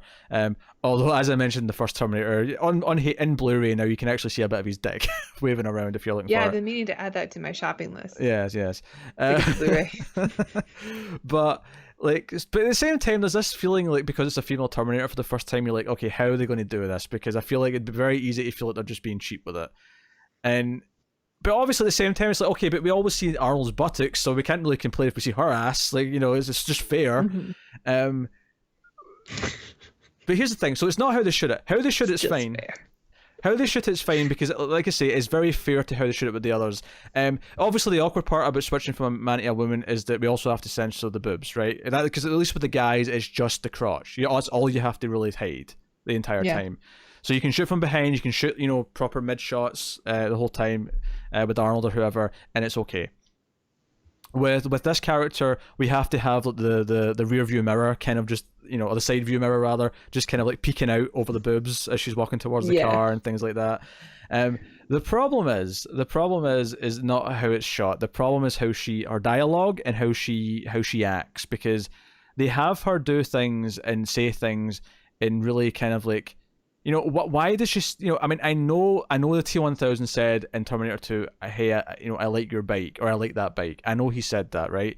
And it was a cool moment. Why does she say that to everyone before she takes something? And she says it in a really like, I like your car. And it's like she sounds like a porn star. It comes off really weird. And she's so young, and that's something else that really struck me actually, is that she looks really young. She looks like someone who might play a teenager. And no, I'm not saying she looks like a teenager, but I'm saying she looks like someone who would play a teenager on a TV show. And I was curious. I was like, what age was she when they made this? And she was 24. And I'm not saying that you can't have a younger Terminator, but like neither Arnold or Robert Patrick, or even I think the people in the new movie, like I don't think anyone's been that young when they've been cast as a Terminator. And I think part of the reason why you don't cast that young, or you shouldn't, is because ultimately there's an air of respectability and menace that comes with age, where if you look too young, you just don't have. You look like a baby. Yeah. And she kind of has that look, and I guess what I mean here... And if they're going for that, like, why not just cast a child to be a Terminator? Yeah. Because then, I mean, nobody would suspect a child. Because they don't want to make a movie where a kid is shooting people. I think that's ultimately the answer for that. But I think the point I'm really trying to get to here with her saying that she feels too young is that it's when she speaks, it's when she says things that are supposed to be menacing, and instead of seeing, Robert Patrick or Arnold say something menacing, I just see someone trying to act, and it comes off as really like limp, I guess. Yeah, I really don't. I don't enjoy this version of a Terminator. I don't really like the design of her when she is like the skeleton. I think the liquid metal over the skeleton does kind of make sense if you're hiding weapons, and now she's able to shoot like some kind of laser beam gun. But it's still it comes from a time that's still very exploitive. I mean, it's not like we're not still in that time, but like there is a little bit more respect now when you shoot women, I think. And I think people notice when that doesn't happen now a lot more. When you watch a film like this, like it just takes away from the menace, and it sort of becomes like, oh, we're just watching this because she's hot, and they're going to do things just because she's hot. I think that's the thing. Is that all she's there for? Because now I don't really fear her. Well, that's the difference between this and Terminator 1 and 2. Is Terminator 1 and 2 didn't have those sleazy elements, right? At least nothing I remember, or anything that's beyond like a one moment thing. I don't remember anything that struck me that way. I don't remember Sarah Connor ever being shot to be sexy. Like, not really. Not really, no. Whereas in this, you're right, it's taking me out of what a Terminator film is supposed to be, because it's lowering the tone, it's lowering the atmosphere and the mood, because like you say, you're like, this is just happening because you're sexy. That is all this is. It's just titillation for young boys. That is all this is supposed to be. And it just, along with the direction, which I think is very like bog standard and ho-hum, has no menace, she has no atmosphere as a menace, as a threat. And when I say that she sounds too young and like not intimidating enough, like I'm thinking like when she grabs Claire Danes and when she knows John Connor's nearby and she's like, where is John Connor? And I hear someone who should be on like a CW show. Like that's the level of acting quality we're talking about here. And to be fair, there's actually much better actors in this and on CW shows as well, but there's always that certain shows have this caliber of acting, and I don't know, it comes off just feeling so weak to me. So the villain sucks. The villain is just terrible. and there's nothing good Which is about a her. shame because Yeah, it's the Terminator. yeah, and Terminator 1 and 2 both had great villains. Like, And then we get the introduction of the Terminator that we know and love, mhm. and it's horrendous. Well, yeah, yeah. I assume you mean when he goes to the bar as opposed to just the. Well, but even before that, see when the ball appears, the electric ball appears in the desert, right? And Hmm. he stands up, and I'm like, you know what? I remember thinking Arnold looked old in this, and I actually think he looks pretty good still, He comparatively. looks stupid good He does. in He this looks good in movie. this. He looks like. I mean, I think I he's even texted you and I was just like, you know what? F him. he looks too He's good. like 50 years old and there's no man should look that good at that age or that like Yeah, built yeah. still. He's in his early 50s because he's like 70 something now, so he's definitely in his early 50s at this point. Um, so yeah, no, he looks great for his age. He absolutely does. Like I He think if still looks like a Terminator. yeah, Yeah. if this was made with like a better director and script, and this was or James Cameron came back or whatever, he could have totally still done this one last time at this age. He totally could. Oh yeah. Whereas Genesis, we're going to get into some hairy logic to explain why he's so old, but that's for another review. Um, He's so coming back, so we'll see. this was actually the first moment in the well, not the first moment, but this was one of the first big moments in the movie where I went, you know what, I hate the music in this because you think of those scenes in Terminator 1 and 2 when he arrives, right? And they're actually the times where you first hear his theme in both movies, or the bum bum bum bum bum, Hmm. right? But you think of that moment as he stands up and it's nighttime and he walks over to the ledge and he looks over the city of LA and it's like, whoa, like it has this feeling to like something like a big deal has just arrived, and the music does a lot of that. Obviously, the Hmm. visual style is great as well, but the music does a lot of that. And then Terminator 2, like, they go for something different. They go for this thing where it's a more populated area, and we have this scene in the bar, which does have a little bit of humor in it, but it's going for cool. It's going for a different vibe. It's trying to set the difference tone between him and the first movie where he's the villain, and then this movie is kind of hitting that he's maybe not the villain in this one. He's actually more of an anti-hero, and it's kind of trying to set that tone early on.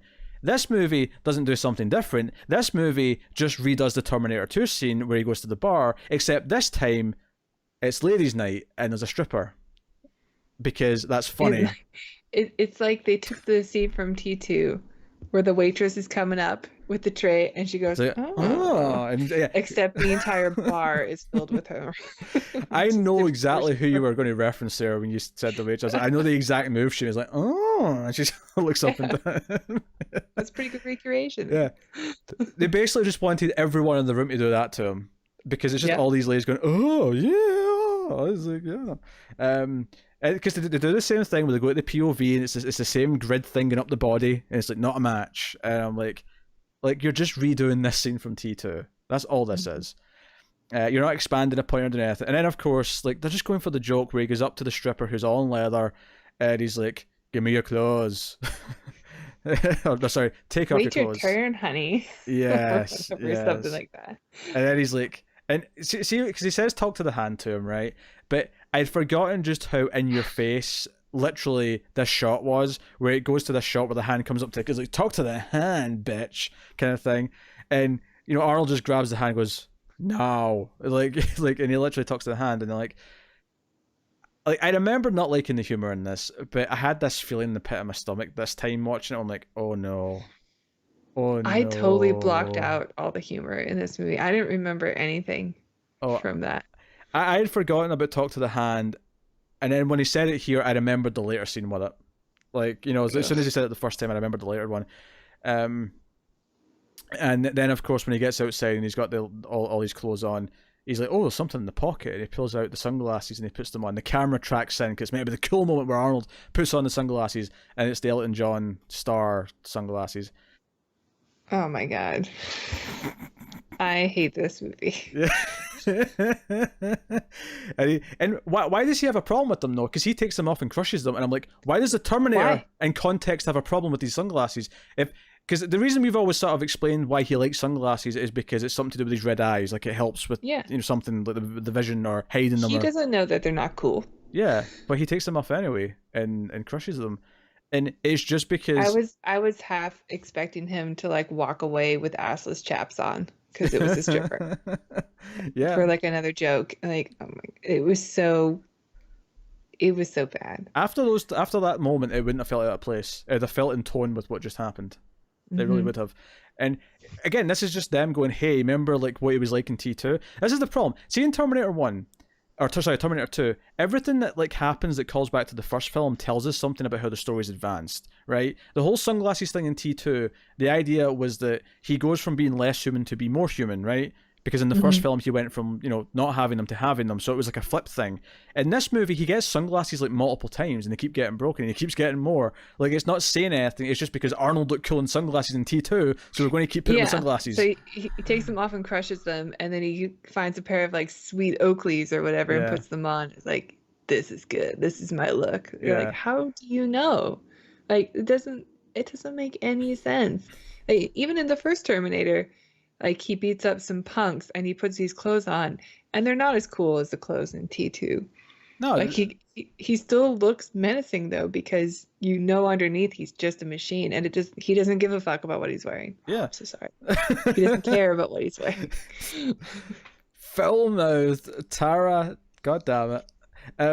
Nah, see, but see, that's the thing though. Like even the punk stuff. Like, yeah, it does have that effect of like, oh, he doesn't give a shit, right? So it's like he's just wearing this random homeless punk dude's outfit and he's still menacing. But even then, there's still a conscious choice from the creative team to be like, well, let's still pick something that can still be menacing. Because if you came across random punks like that in the street, they'd still be scary because you'd still be, oh, they might try and mug me or something like that. There's still like, Yeah. you know, I mean, it's still the 80s, so Yeah. yeah, like, but it doesn't look as cool as Sure.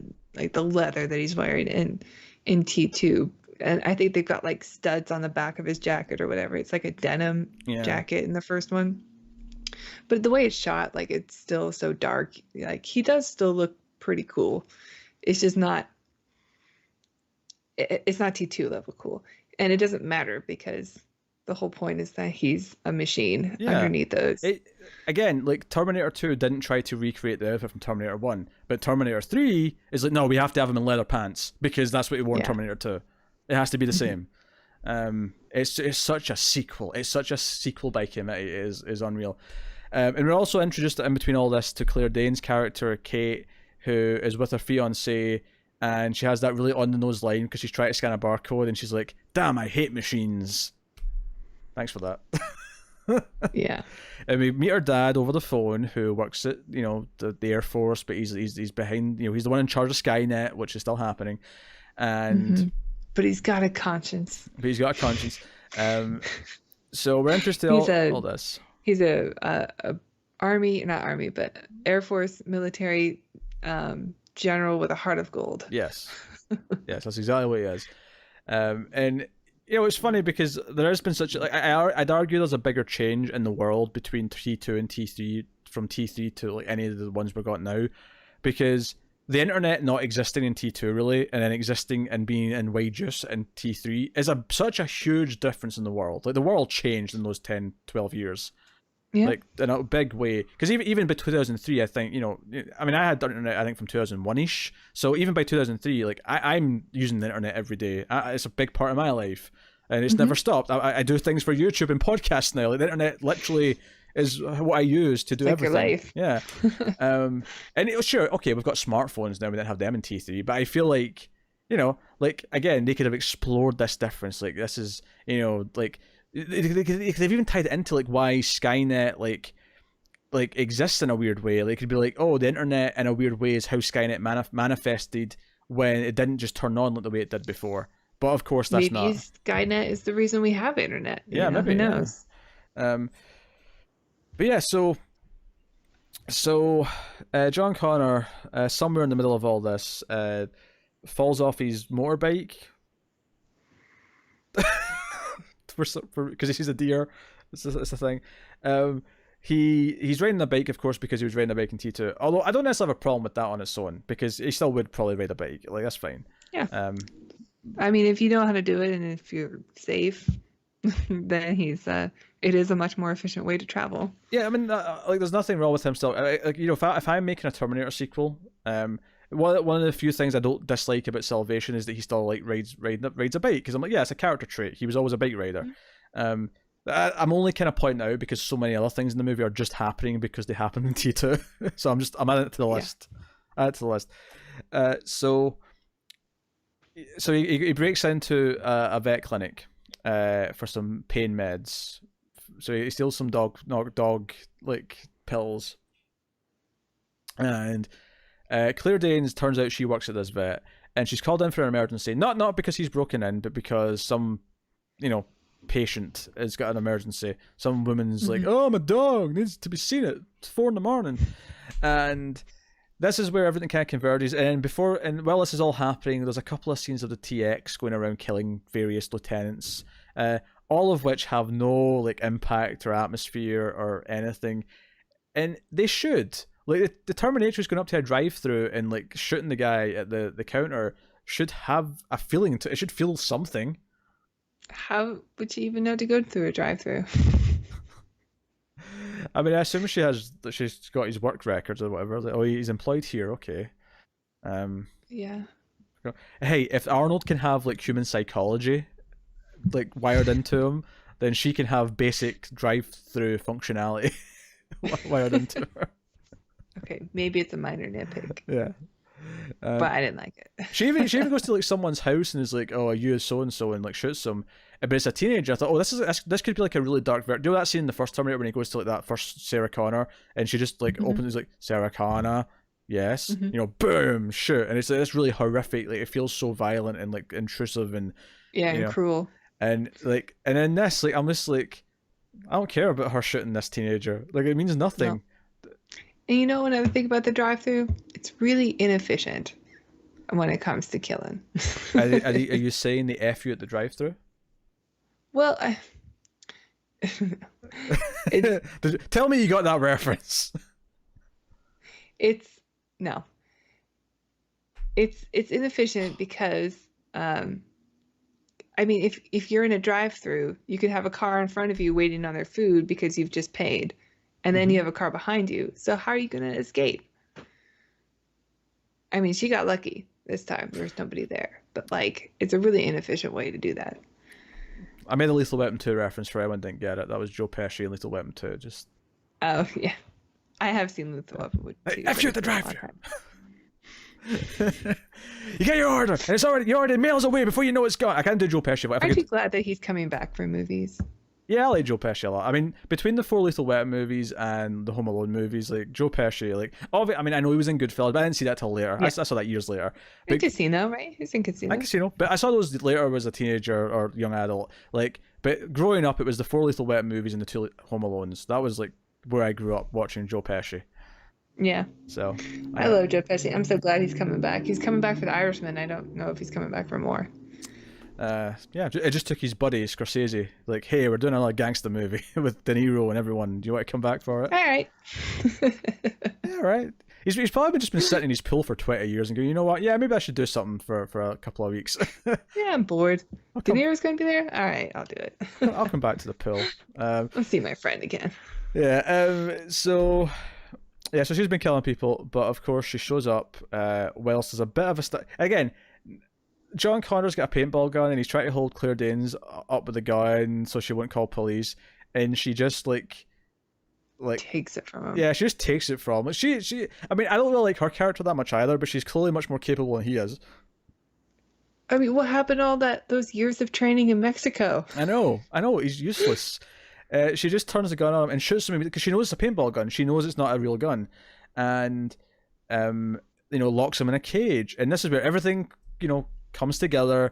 The TX shows up, kills the woman who's out in the foyer, and is coming to get her. And they're trying to do a horror movie scene so much. They're trying to have Kate hide behind like a cabinet, and the Terminator is looking around, and we've got this generic horror movie music playing. Like it's just so. This movie, like, not only is it like a really generic like 4K sequel, it feels so mid 2000s in a way that I really don't like. I know you wouldn't expect a mid-2000s movie to feel so dated, but it really is. I even at the time, I remember thinking that movies in the 2000s, I'll say that the good ones that were coming out and whatnot, but like I remember thinking that a lot of the 2000s movies had this like weird bland feeling to them, like because I feel like when you watch a bad movie from the 80s, it still feels like an 80s movie, and you're like, oh, I can still feel the 80s vibes from this. I feel like movies in the 2000s that were bad just feel really bland and like soulless. Yeah, they almost seem like what like you were saying with the CW, Yeah. that kind of style or that look is sort of what you get in here, where you don't quite have the budget for all the special effects, but you still try. So you get mid 2000 special effects. Yeah. But here, yeah, just it looks so uninspired. Everything looks so bland. Everything's just in the daylight for the most part, and there's no. It doesn't have a look. It doesn't have a visual style. It's weird. And there's definitely other movies that are guilty of that. I think it's a problem in Hollywood in general that there's a lot. I like the Marvel movies, but a lot of them are A guilty lot of of just this is like showing off what was wrong with Hollywood at the time. yeah, because even a lot of the good Marvel movies still just look like TV shows sometimes now. Mhm. They're just bigger budget TV shows, but yeah, of course Arnold shows up and kind of saves the day by ramming a truck into the Terminatrix. And he comes in, he locks Kate in the doggy truck, because she's Wait, yeah. he rams a truck into the Terminatrix Mm-hmm. and it bumps her car, which explodes in this giant, like, Yeah. this giant ball of fire and flame. Like, it's ridiculous. Mm-hmm. That's not the first time we see it either. I concur with all this. Yes. There's a lot of random explosions in this movie for sure. It's so random because, I mean, he rams his truck into a wall and the other car explodes. It doesn't make any sense. Yeah, and he locks Kate in the because she's got this little like her little vet truck has like a sort of doggy thing in the back and whatever. So he locks her in there, and he's like, she's like, hey, if I tell you where John Connor is, will you let me go? He's like, yes.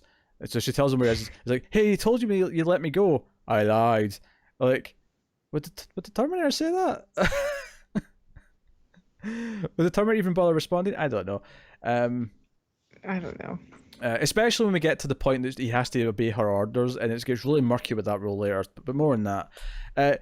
He comes yeah, in. you're right. I didn't think about that. Yeah, he comes in, and I was almost saying Nick, but John Connor gets out of the cage, and he runs in. And do you remember the build up to like the two Terminators meeting with John Connor in the mall in Terminator 2, and how we were seeing both sides, and it was kind of crescendoing, and then it was literally in the middle of them. This slow motion scene. Yeah. Here it just goes to slow motion as Arnold walks through the fog towards them. There's like it's like such a nothing moment. It feels like the layman director's version of that moment in T2, where it's just like, oh, just throw it together. We're going to make this scene again, and it's going to be just like that. It'll be like a PTSD moment for John Connor, and instead it just comes off as like, yeah, it's just a fan recreation. John Connor of a scene with no feeling behind it. John Connor, it is time. Like that's his line. I was so surprised that we didn't get the "Come with me if you want to live." No, actually, there's a moment later on where John says to Kate, "Do you want to live?" Like when he's trying to convince her to come. I know. Why wouldn't they just use the line? I know, it's weird. Like why? Yeah, like just do it. Like, and I know we're complaining they're just doing things from like T2, but like that line was in. You know what? I probably would have rolled my eyes, but I don't understand why they didn't do it. But that's the thing, like if they'd just done their own movie but still had one or two references, I'd have been fine with it. Like, because in Terminator 2, the reason why Come With Me If You Want to Live is a fine reference to the first one, it's for two reasons. One, there's not that many references to the first film, so that you don't roll your eyes at it. And two, the fact that it's the Terminator now saying it really like flips the whole. It means this is your safety net now. This is I'm a good guy. You can trust me. And because they're basically that's trying. Important to her, yeah. In fact, do you know what this scene is? It's a mix between when John Connor meets the Terminator for the first time in T2, but it's also half the scene where Sarah sees him when he walks out the elevator, because that's the PTSD element. It's a mix of those two scenes, but with none of the skill. Oh dear. Or credibility. Because John's like, "Are you here to kill me?" And I'm like, he'd already have his hand through your neck if he was. But he's like, "No, you must live." And just like grabs him. And so here, and we see the Terminatrix sort of reform. So this is where we get to see what she properly looks like when she's doing all this stuff. But here's the thing. Here's my next big complaint about this movie, and it kind of stems from this scene onwards, is John Connor. Like they mentioned multiple times throughout this film that John theoretically has a childhood attachment to the Terminator.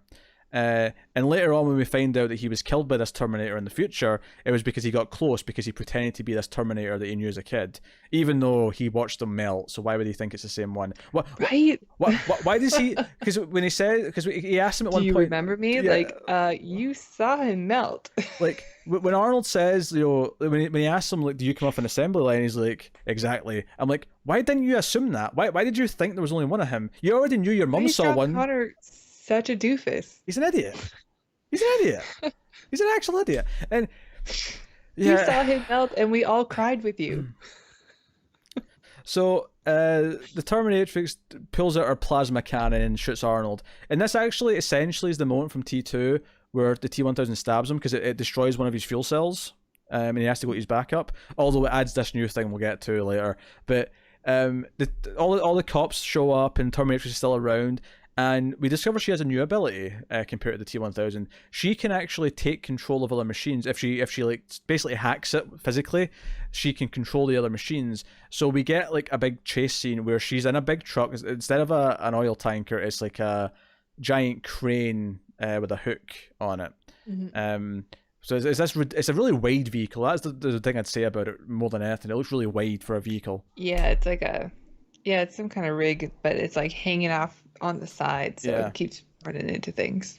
So she's got that, but she's programmed like 2 cop cars and like an ambulance to be under her control. So there's several vehicles chasing, and it feels like it's really just so they could have more destruction. So there's more things to blow up that aren't affecting anyone. And Arnold, of course, wakes up and takes a bike. And of course, and this is the thing. So Terminator 2 referenced T1 by having the T-1000 say "get out," right? Because that was something Arnold did in the first one in the truck towards the end. He said "get out," right? Yeah.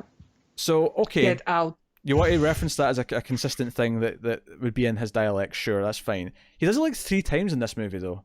Like, he doesn't just do it once. He does it like 3 times. They have to run it into the ground, because of course they do. So there's a big action scene. Arnold's dangling off a hook. He lowers the hook into the manhole at one point, and it flips the whole thing, and yada yada yada.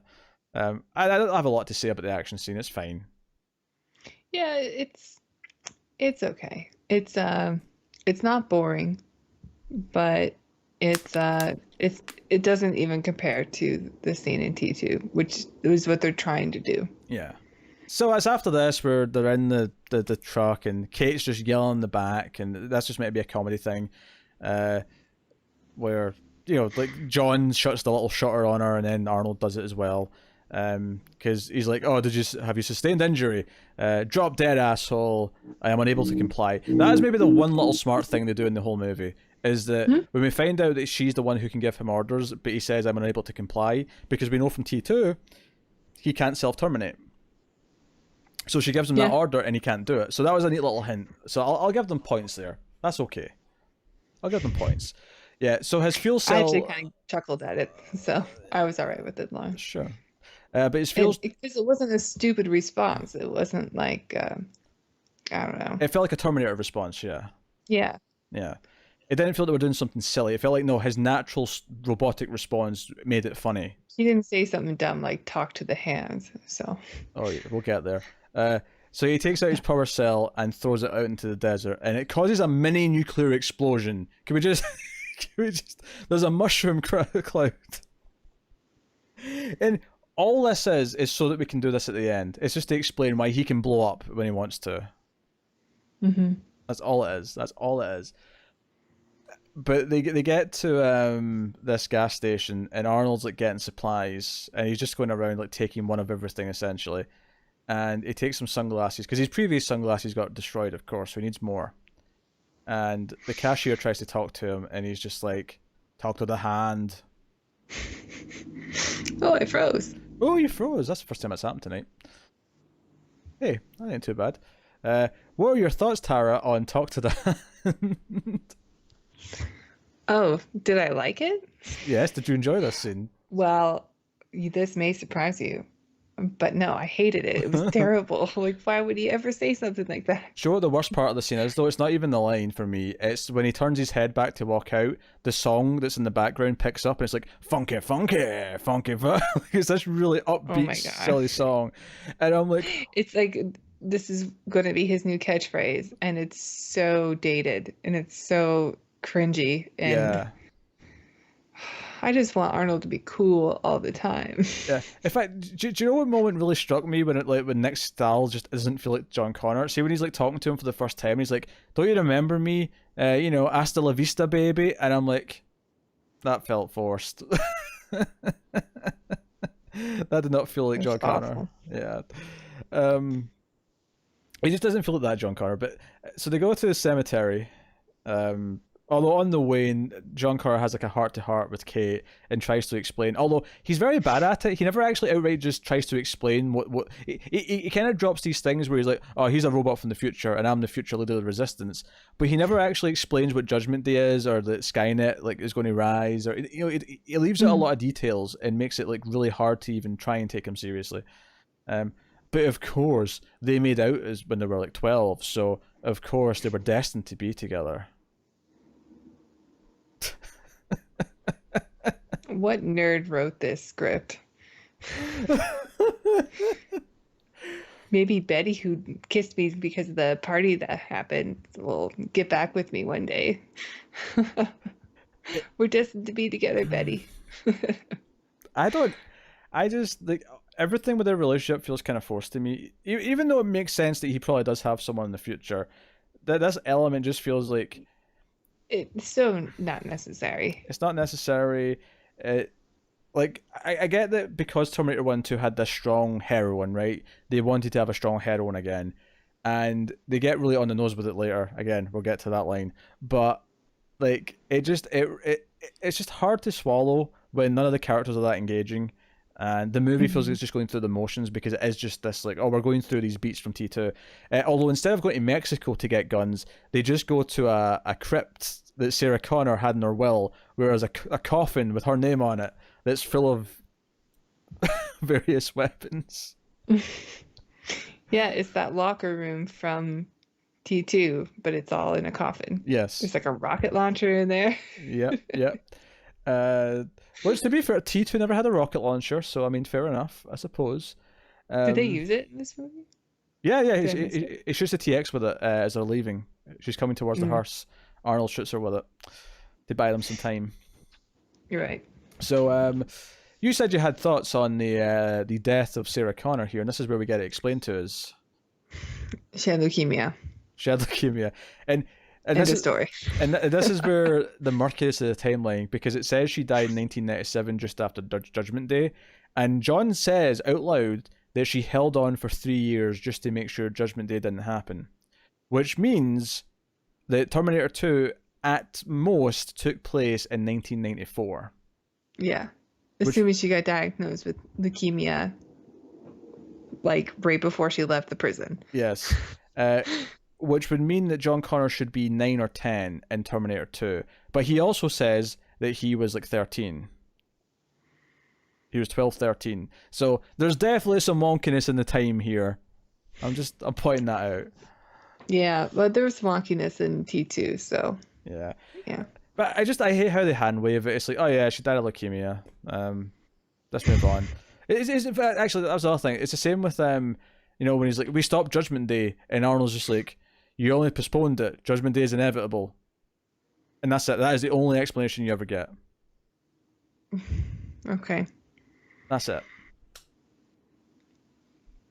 If that's true, then why did the same Terminator that came back, the same type, tried to like change his plans in order to stop Judgment Day? Who came back? What? Well, the T, what is he? A T-800? He's either a T-101 or a T-850, depending on. I think one number refers to his like physical appearance, and then the other number refers to the skeleton. I think T-101's the type of skeleton he is. I think. Okay. Well, the T-101 that comes back in time in T2 to protect John Connor from the T-1000,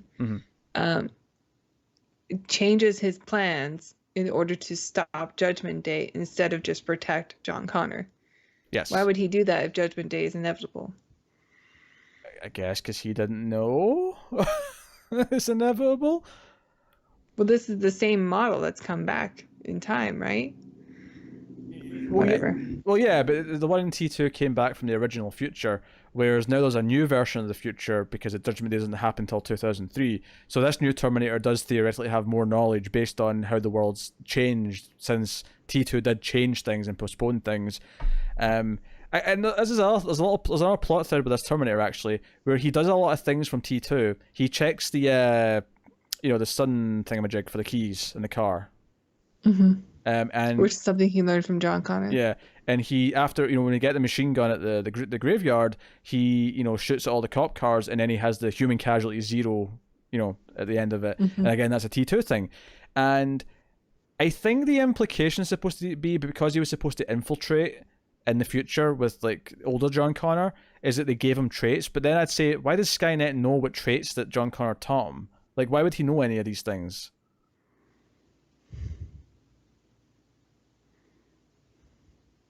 I don't know. Well, didn't you say earlier that because he's the Terminator that kills John Connor because he let him to get too close to him? Mm-hmm. Well, that's when he was evil. Yeah, that's when the Terminator was evil. Yeah. I don't imagine he gave him enough time to teach him things. I imagine he just got close enough to quickly kill him. And I was thinking maybe he worked closely with him after he was. No. He was programmed to be not evil. We know Kate reprograms him and sends him back. So maybe Kate knew, maybe John had told her things that he taught him. So Kate taught him all these things. Maybe. Who knows? It's not very clear. It's not. And obviously, this is where we get the cameo from Dr. Silverman, who who sees Arnold and runs away, and that's the whole thing. It's the joke. I can tell you love this scene. He has a little PTSD moment. Yeah. I can tell you love this scene just by the expression on your face.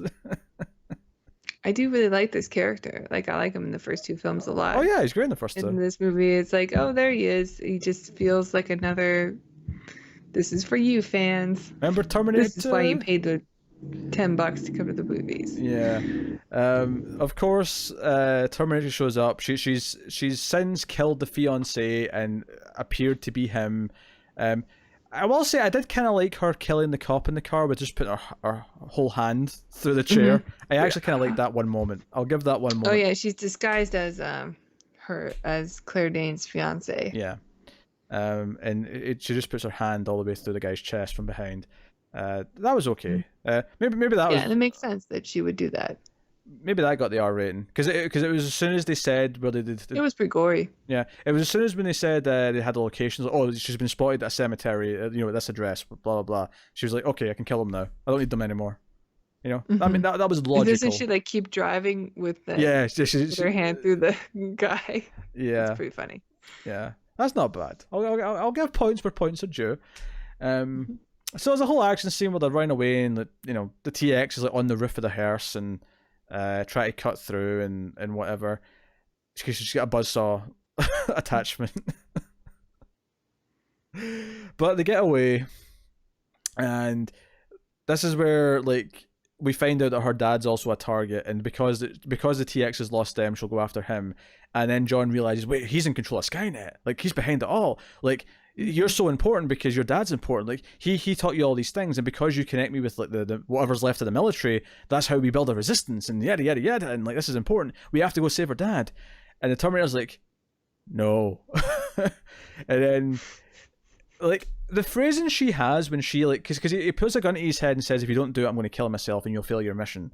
And and there's some jokes within the RV about him and his psychology where he's like, because there's one line here where he tells her that she's your wife, right? Your children are going to be important, and yeah, he's like, wait, what? You sure about this? I don't understand your confusion. She's a healthy female of breeding age. I was like, you know what? Again, that's funny because it's not stupid. Because that's something that a purely logical being like a robot might say. Yeah. The actual the human intimacy part, he doesn't get that. He doesn't understand any of that. But the idea, no, she's of breeding age. What's the problem? That makes some sense. But or even later on when he's like, oh, your levity's good. It alleviates fear and fear of death. of certain death, I think it was. And like, Yeah, yeah, I remember that part too. That was okay. yeah, those are okay. I mean, not great jokes, but they're okay because it's like, okay, They're acceptable. if he had basic They're psychology, within acceptable parameters. acceptable parameters, yes. But if he had basic psychology like input into him, yeah, he might like say that about this, and it makes kind of sense. It does to a Mhm. point. But you know, she says, "No, please do what he says." You know, save my dad. And I felt like her phrasing didn't feel like an order to me, and I didn't think that should have been enough to make him do it because she said please. It was weird. It was like, I don't know, the phrasing was a bit off. Yeah, I guess I didn't really notice too much. I think this is around the time where I started getting really sleepy. Yeah, you fell asleep for the last like 20 minutes and had to I watch it again. rewound it and Yeah. watched it again. Yeah, but I was fighting. So sure enough, they go to the military base. So does the TX. Honestly, this part of the movie kind of just all blurs together. Like, but Skynet gets Yeah, turned it really on. does. Skynet gets turned on, and there's like a mini like the flying Terminators. There's like a mini version of that, like a drone flying around killing things.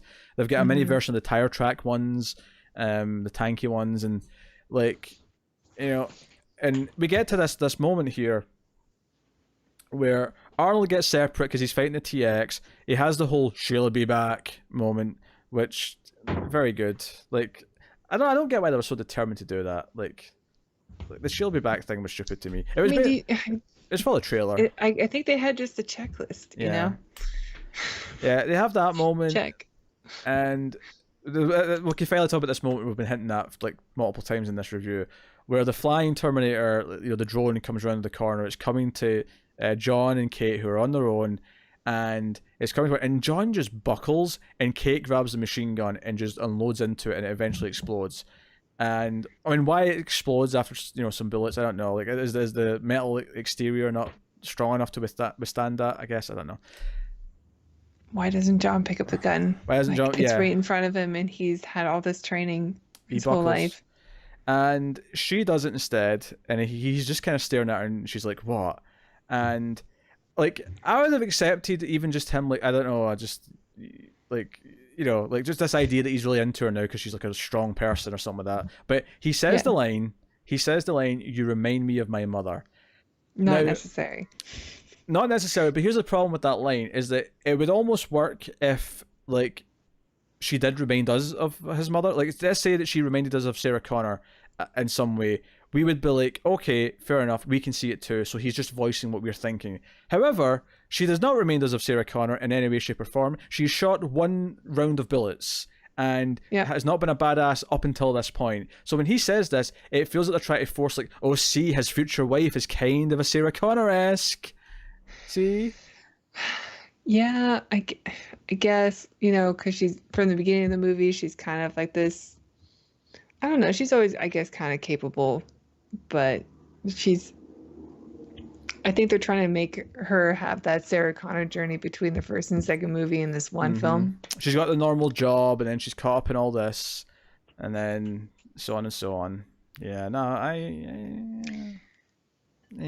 Yeah, but it's also kind of weird because he has such a strange relationship with his mother in the second movie that I does, don't yeah. know if that's something he really would go for.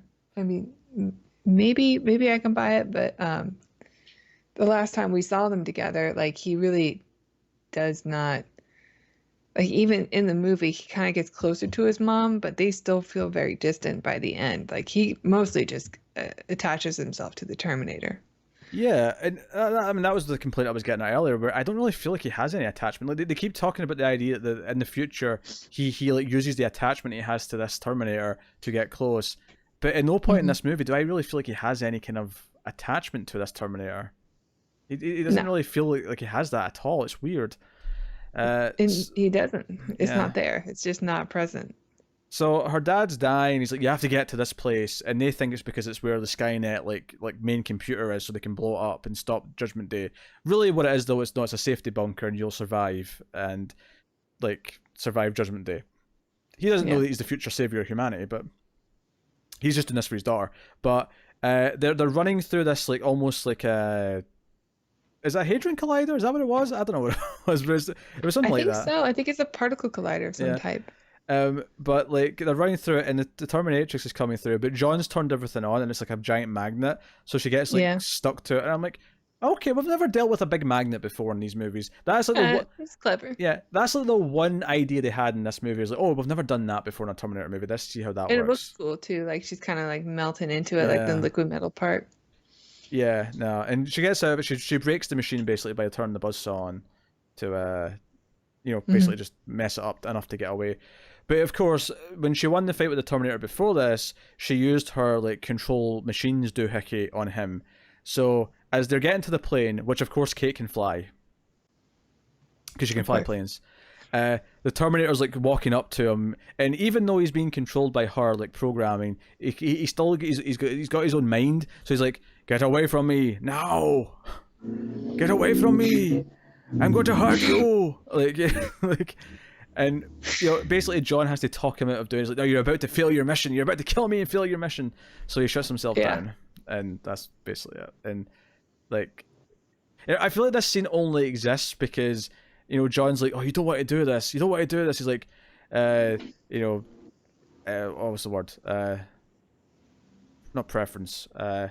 Desire is irrelevant. I am a machine. Like, I feel like this scene only exists because they wanted the "I am a machine" line in the trailer. Because I feel like because they called it Rise of the Machines, they have to use the word machine as much as they Oh. possibly can. That's Kate, dumb. Kate at the start, I You're hate probably machines. right. Like I feel like that's what it is. Oh, we have to get our buzzword in there like enough times. Like machine has Mhm. to be in there. Everyone, get machine in the script. Come on, not enough machines. I want more machines in this script than there was comrades in Chernobyl. Do it. Oh, what a great show. What a great show. Everyone should watch Chernobyl if you haven't watched it yet. Watch Chernobyl. Much better than I'll Terminator always 3. bring it up. So they fly to this place and like they get out, and then the TX is behind them in a small helicopter. But then Arnold shows up in a big helicopter because he's rebooted. I know. And How do you stop a small helicopter? A bigger helicopter. oh, sorry. So dumb. Sorry. We said that completely wrong.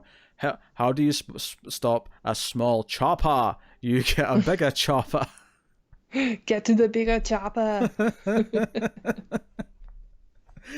Oh, so she I can't actually wait till gets we do like Predator. she basically turns into like a hat, like kind of like to Arnold in the first movie, her legs get like severed. Again, this is why not being a T-1000 is bad, because she could just reform if she was a T-1000, but she's like crawling, and Arnold's also like half burned. Oh, which reminds me of something. Hmm. So after the escape from the cemetery, right? Her weapon gets damaged from the rocket blast. Mm-hmm. And it's like, oh, primary weapons like damage, switch to secondary, and it turns into a flamethrower. She's got like a flamethrower sort of built in, right? Which fine, whatever. But the sound effect, Fuel. it takes fuel, yes. But here's the thing: the sound effect of this, I could swear there was a Velociraptor sound effect in there from Jurassic Park. It sounded like Really? a Velociraptor roar. It was like this extreme over the top sound effect, and I was like, why is that the sound this flamethrower's making? It sounds nothing like a flamethrower. Oh, interesting. I didn't notice. Seriously, everyone, if you've got access to Terminator 3, you watch that scene where she first uses her flamethrower after the hearse chase. Like, it sounds like a flamethrower. It's insane. Like a Velociraptor. Okay. Yeah. It sounds like a Velociraptor. That's what I meant to say. Anyway, so Arnold kind of crawls and grabs her. So he crawls and like holds the blast door open just long enough for them to crawl under. And he's like, "I will see you again." And the TX tries to like grab him and go past, but Arnold grabs her and takes out his second fuel cell and quotes Sarah Connor from the first one. He's like, "You are terminated," and then boom from the fuel cell. So the end of the movie, which I think in theory is okay, is the idea that they realize that there was no stopping Judgment Day, and he has to accept that this is happening, and he has to become what he's going to become. Now, admittedly, the fact that this John Connor has been a useless dweeb the entire film means that I don't care that much. He needs to do a little bit more training. But the idea of him giving a speech and like talking to people and kind of starting to rally the troops, as we see footage of the nukes like fall like all around the planet at the same time, is a nice idea for an ending. It just, the movie doesn't earn it, so it doesn't. I don't feel anything from it. I like watching the footage of it too, like Yeah, all the rockets coming up. That they are really cool shots. They're like, ooh, this is what Judgment Day would look like. yeah. And but you're right. It's just not. It's not satisfying because it's not earned.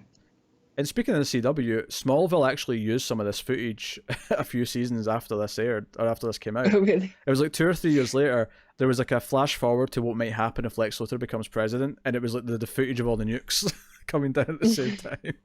And I'm like, oh, I get it, Warner Brothers, you like co-own this movie. I get it. You had this footage in your library. Very good. I gotta save some money. Yeah, of course that visual effect looked way better than anything that's in Smallville because that was a TV show in the 2000s.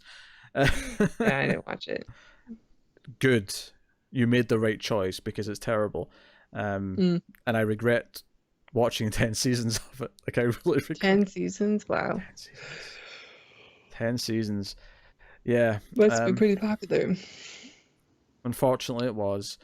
Unfortunately, it was. There was like a good 15-year period where I just didn't watch any TV. Only movies. Yeah, I wasn't being pretentious. I just didn't have cable. So yeah, that's fair. I think like because I was a big Buffy and Angel fan and that's all I really watched until that was done. And then there was like a time right after that where I started trying other TV shows because I felt this void. I'm like, what? I don't have any TV shows to obsess about. Yeah. Like what? Were you reading comics at that point? No, I didn't start reading comics until after Batman Begins came out. So another few years before I started doing that. And I might have been around the time I started reading comics too, but I didn't keep with it. Yeah. But it was just trades and collections at the time. It wasn't until much later I started reading single issues, like a right dark. I say that lovingly, but I'm a dark. It's fine. It's okay. Yeah. You're in safe company. Yeah. Oh, I know you're a dark. I've seen the evidence. So yeah, so the movie ends on this really dour note, and like as he finishes his speech, like the camera goes into the Terminator's skull, which is now below water, and the light goes out in the eye, and we finally hear the main theme over the end credits, because screw you, movie. Yeah, I'm surprised we didn't get like Chumbawamba or something in the credits also. I mean, this movie's so dated. I get knocked down, but I get up again. It ain't never gonna keep me down. I get knocked down, but I get up again. It ain't never gonna keep me down. Oh, Danny boy, Danny boy, Danny boy. I'm sorry. You said it, and I had to do it. Good job. Oh. So did you like it? Can I answer that with a big fat? I feel like if we ever like because you're a veteran Mystery Science Theater fan, and because I am I may be beyond novice at this point, but I'm certainly in my earlier stages of mystery. Like if we ever wanted to like do it ourselves, we'd be like, oh, we're going to do Mystery Science Theater for movies now, right? Or it would just be commentary tracks because of rights issues, obviously. But I feel like this would be like a prime target because I feel like this movie has enough in it to like tear to shreds scene by scene that I think I think I could do a joke commentary just making fun of it the entire time. I think it's possible. Oh, definitely possible. I mean, I was doing it while I was watching it. We didn't even mention but also in like not just jokey way, but angry way. Yeah. Do I just realised we never even actually talked about the inflatable boobs. We never actually brought them up. We were going through the plot. They don't need to be. It's okay. She sees a Victoria's Secrets billboard or something like that, and increases her boob size. When the cop is approaching her. Yes. And she's going to kill him within like 5 seconds anyway, so it doesn't matter. It's just because someone said, hey, we could do a joke because the liquid metal can change its shape. We could do the bigger boobs. We could do that, right? And then why wouldn't she just keep the bigger boobs then? If that's why she's like, okay, so this is what's sexy. I'll use the big boobs. And then, I mean, it's so dumb. It's a stupid. I almost feel like stupid scene. This could almost go for Terminator 2 as well, but I feel like the almost more natural thing would be to like start in liquid metal form and then like see like a billboard of like the actor they're going to use and like be like not that the actor's an actor in the world, but just that she sees like someone who looks like Kristanna Loken on a billboard and then takes that form completely. Like Right. I guess kind of like how the Transformers take their form when they arrive because they see like a truck and they're like, okay, I'll be that truck. Yeah, I mean but it makes more sense. Like, It why does. would they have a body when they came, or a face when they come back? They Wouldn't they travel in like pure liquid metal form? I guess because when they actually take a form, it disguises the sensors as living tissue, so they get through the time Maybe travel. that's how they get by it. Yeah, so they need like a base model, I guess. Mm. We're trying to figure out. I don't know. It doesn't make a whole lot of sense. Doesn't make a whole lot of sense. I Terminator 3 is like I think I definitely dislike it even more now watching it again. Like Oh yeah, me too. with a modern mindset. It's so bland. It's so sequel by committee. It's just hitting notes from the previous film, with a little bit of Terminator 1, but without any of the tone or craft that makes those scenes work. You know, like how menacing were those Terminators in those previous films? And then on top of all that, like that would be one thing if it was just that. But on top of all that, they add in this weird sense of humor that's just really cheap and dated. Even at the time, it was dated. How do you make Arnold Schwarzenegger as the Terminator so uncool? You know, it seems like it would be impossible, but they do it in the first shot with him. Yeah, I feel like a lot of it's just how they choose to dress him and like shoot him because he looks cool the entire time in Terminator 2. But in this movie, there's some wide shots where he just looks kind of silly walking about. It's like the leather pants are too big for him or something like that, and it just looks a bit Maybe. off. It just looks a bit off all the time. Yeah, I can't forgive the mistakes of this movie. There's too many. Yeah, it's sticking fast.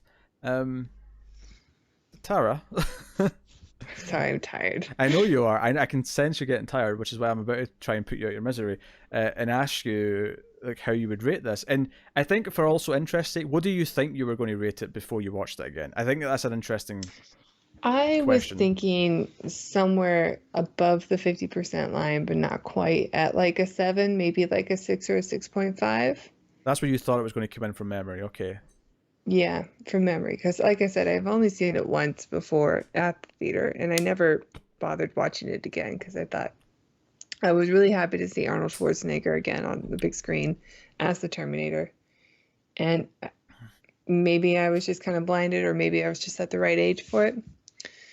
But no, it does not hold up. And like I said, I can't forgive it for the scenes that with Arnold as the Terminator. They're just from the very beginning. They let you know we're not taking this seriously, Yeah. and this is just give us your money. Thank you. We gave you a Terminator film.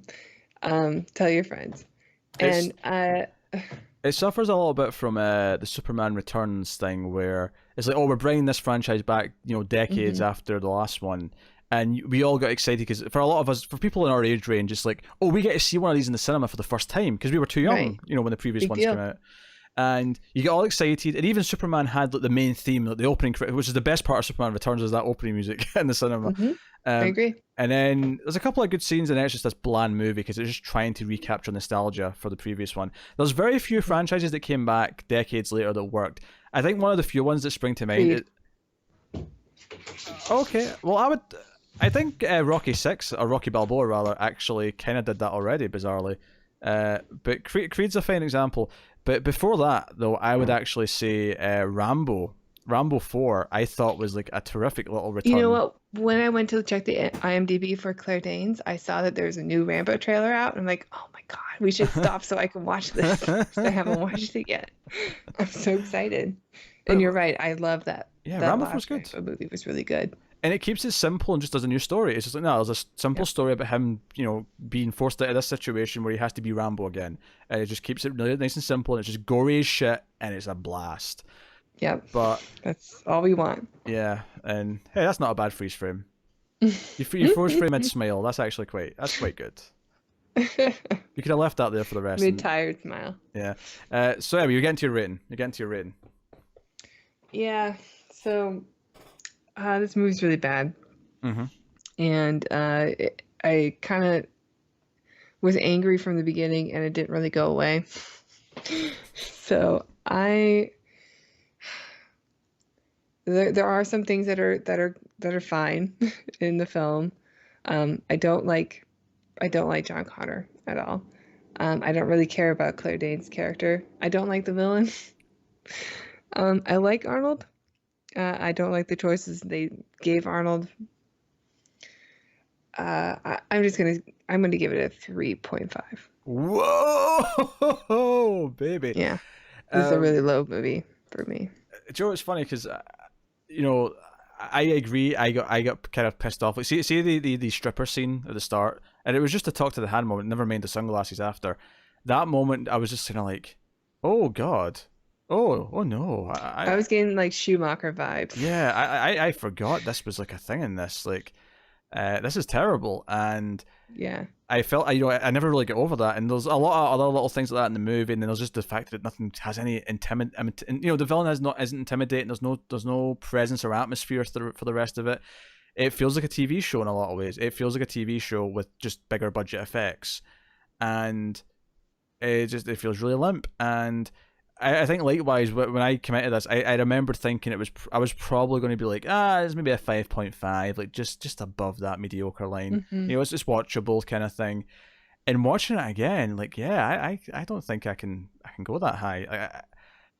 I feel like I need to leave room for the next two, which might be lower. Although Salvation, I don't know. This one was pretty bad. Yeah. Like, Genesis is still worse. I'm going to stake my flag in the ground right now and say that Genesis is still going to be worse than this. yeah, maybe. Salvation might actually be better than this by a little bit. Mm-hmm. Salvation may actually not be as bad as this. So, with that said, I am going to go. And keep in mind, I gave the first two. I gave the first one a 10 and the second a 9.5. Mm-hmm. Me too. We had the same ratings. This one, I'm very close to. I'm going to go with around 4 out of 10. It seemed to piss you off just a little bit more than me, even though I'm really pissed off. But I need to leave room for Genesis because Genesis is going to be so much lower. Do you know what the Terminator franchise is? It's a Hollywood game of limbo. Is it called limbo? Mm? You go under the stick. You bend. It's limbo. I was just worried I'd got the wrong thing there. It's basically just them going, how low can we go? How low can we go? Well, we're going to find out in Genesis, baby. We're going to find out. That's not next though. The next Terminator movie we're doing will be Terminator Salvation, of course, in a few weeks' time. The next actual movie we're doing, which you remember because you told me right before we started this. Fast Yeah, Color. I just happened to look at the list before we started. Yeah, we're doing Fast Color, which was a new film this year, which has actually already been optioned for a TV show, bizarrely. But Oh, really? yeah, but Gugu Mbatha-Raw's in it, and I just really liked the trailer. I thought the trailer was really cool. Yeah, I liked the trailer a lot too. I think I saw it when the trailer came out. It was kind of on my radar because it looked like a cool sci-fi movie, and I don't think it even came to theaters where I live. I got a super limited release. I think it went to like VOD almost like immediately. So it's been available for a few weeks at the time of recording. Had I realized it, because honestly I was like, oh, I wanted to see this, let me go check when it's out, and it was already out in VOD. Had I like known it was about to come out, we would have done it like almost right Probably away. would have done it earlier. Yeah, bumped it up. But as it is, we're maybe a month or two late, but I'm looking forward to watching that. So that's going to be the next episode. And obviously, we didn't mention a Mystery Science Theater section at the start of this. Those are not gone; those are still going to happen. But what we've decided to do instead is actually record them kind of separate from the episodes. And they will be on episodes of the Ace, but we're going to intentionally put them on episodes that are a little bit shorter than some of the long ones we have. Mm-hmm. So this one is too long for a Mystery Science Theater episode, but sometimes when we only get to about an hour, we'll throw on the Mystery Science Theater bonus section, and you'll have it that way. The next one coming still Hobgoblins, and that'll be sometime soon. Will it be with Fast Color? Only one way to find out. Come back next week and find out. But yeah, so that's the plan going forward with those. So they'll be kind of like hey, this episode was a bit shorter. We'll throw on a Mystery Science Theater section. Yeah, it seems like the right way to do it, since we don't have them every week. Yeah, and they've been on hiatus for a long time. But yes, but we are planning on watching the next one and recording it soon. Yes, because I'm looking forward to Hobgoblins. I've heard there's been so much mystique around hobgoblins. I have to see hobgoblins. I know. Is You it need to know what the pig liquor joke is. is it better than Terminator 3? Probably.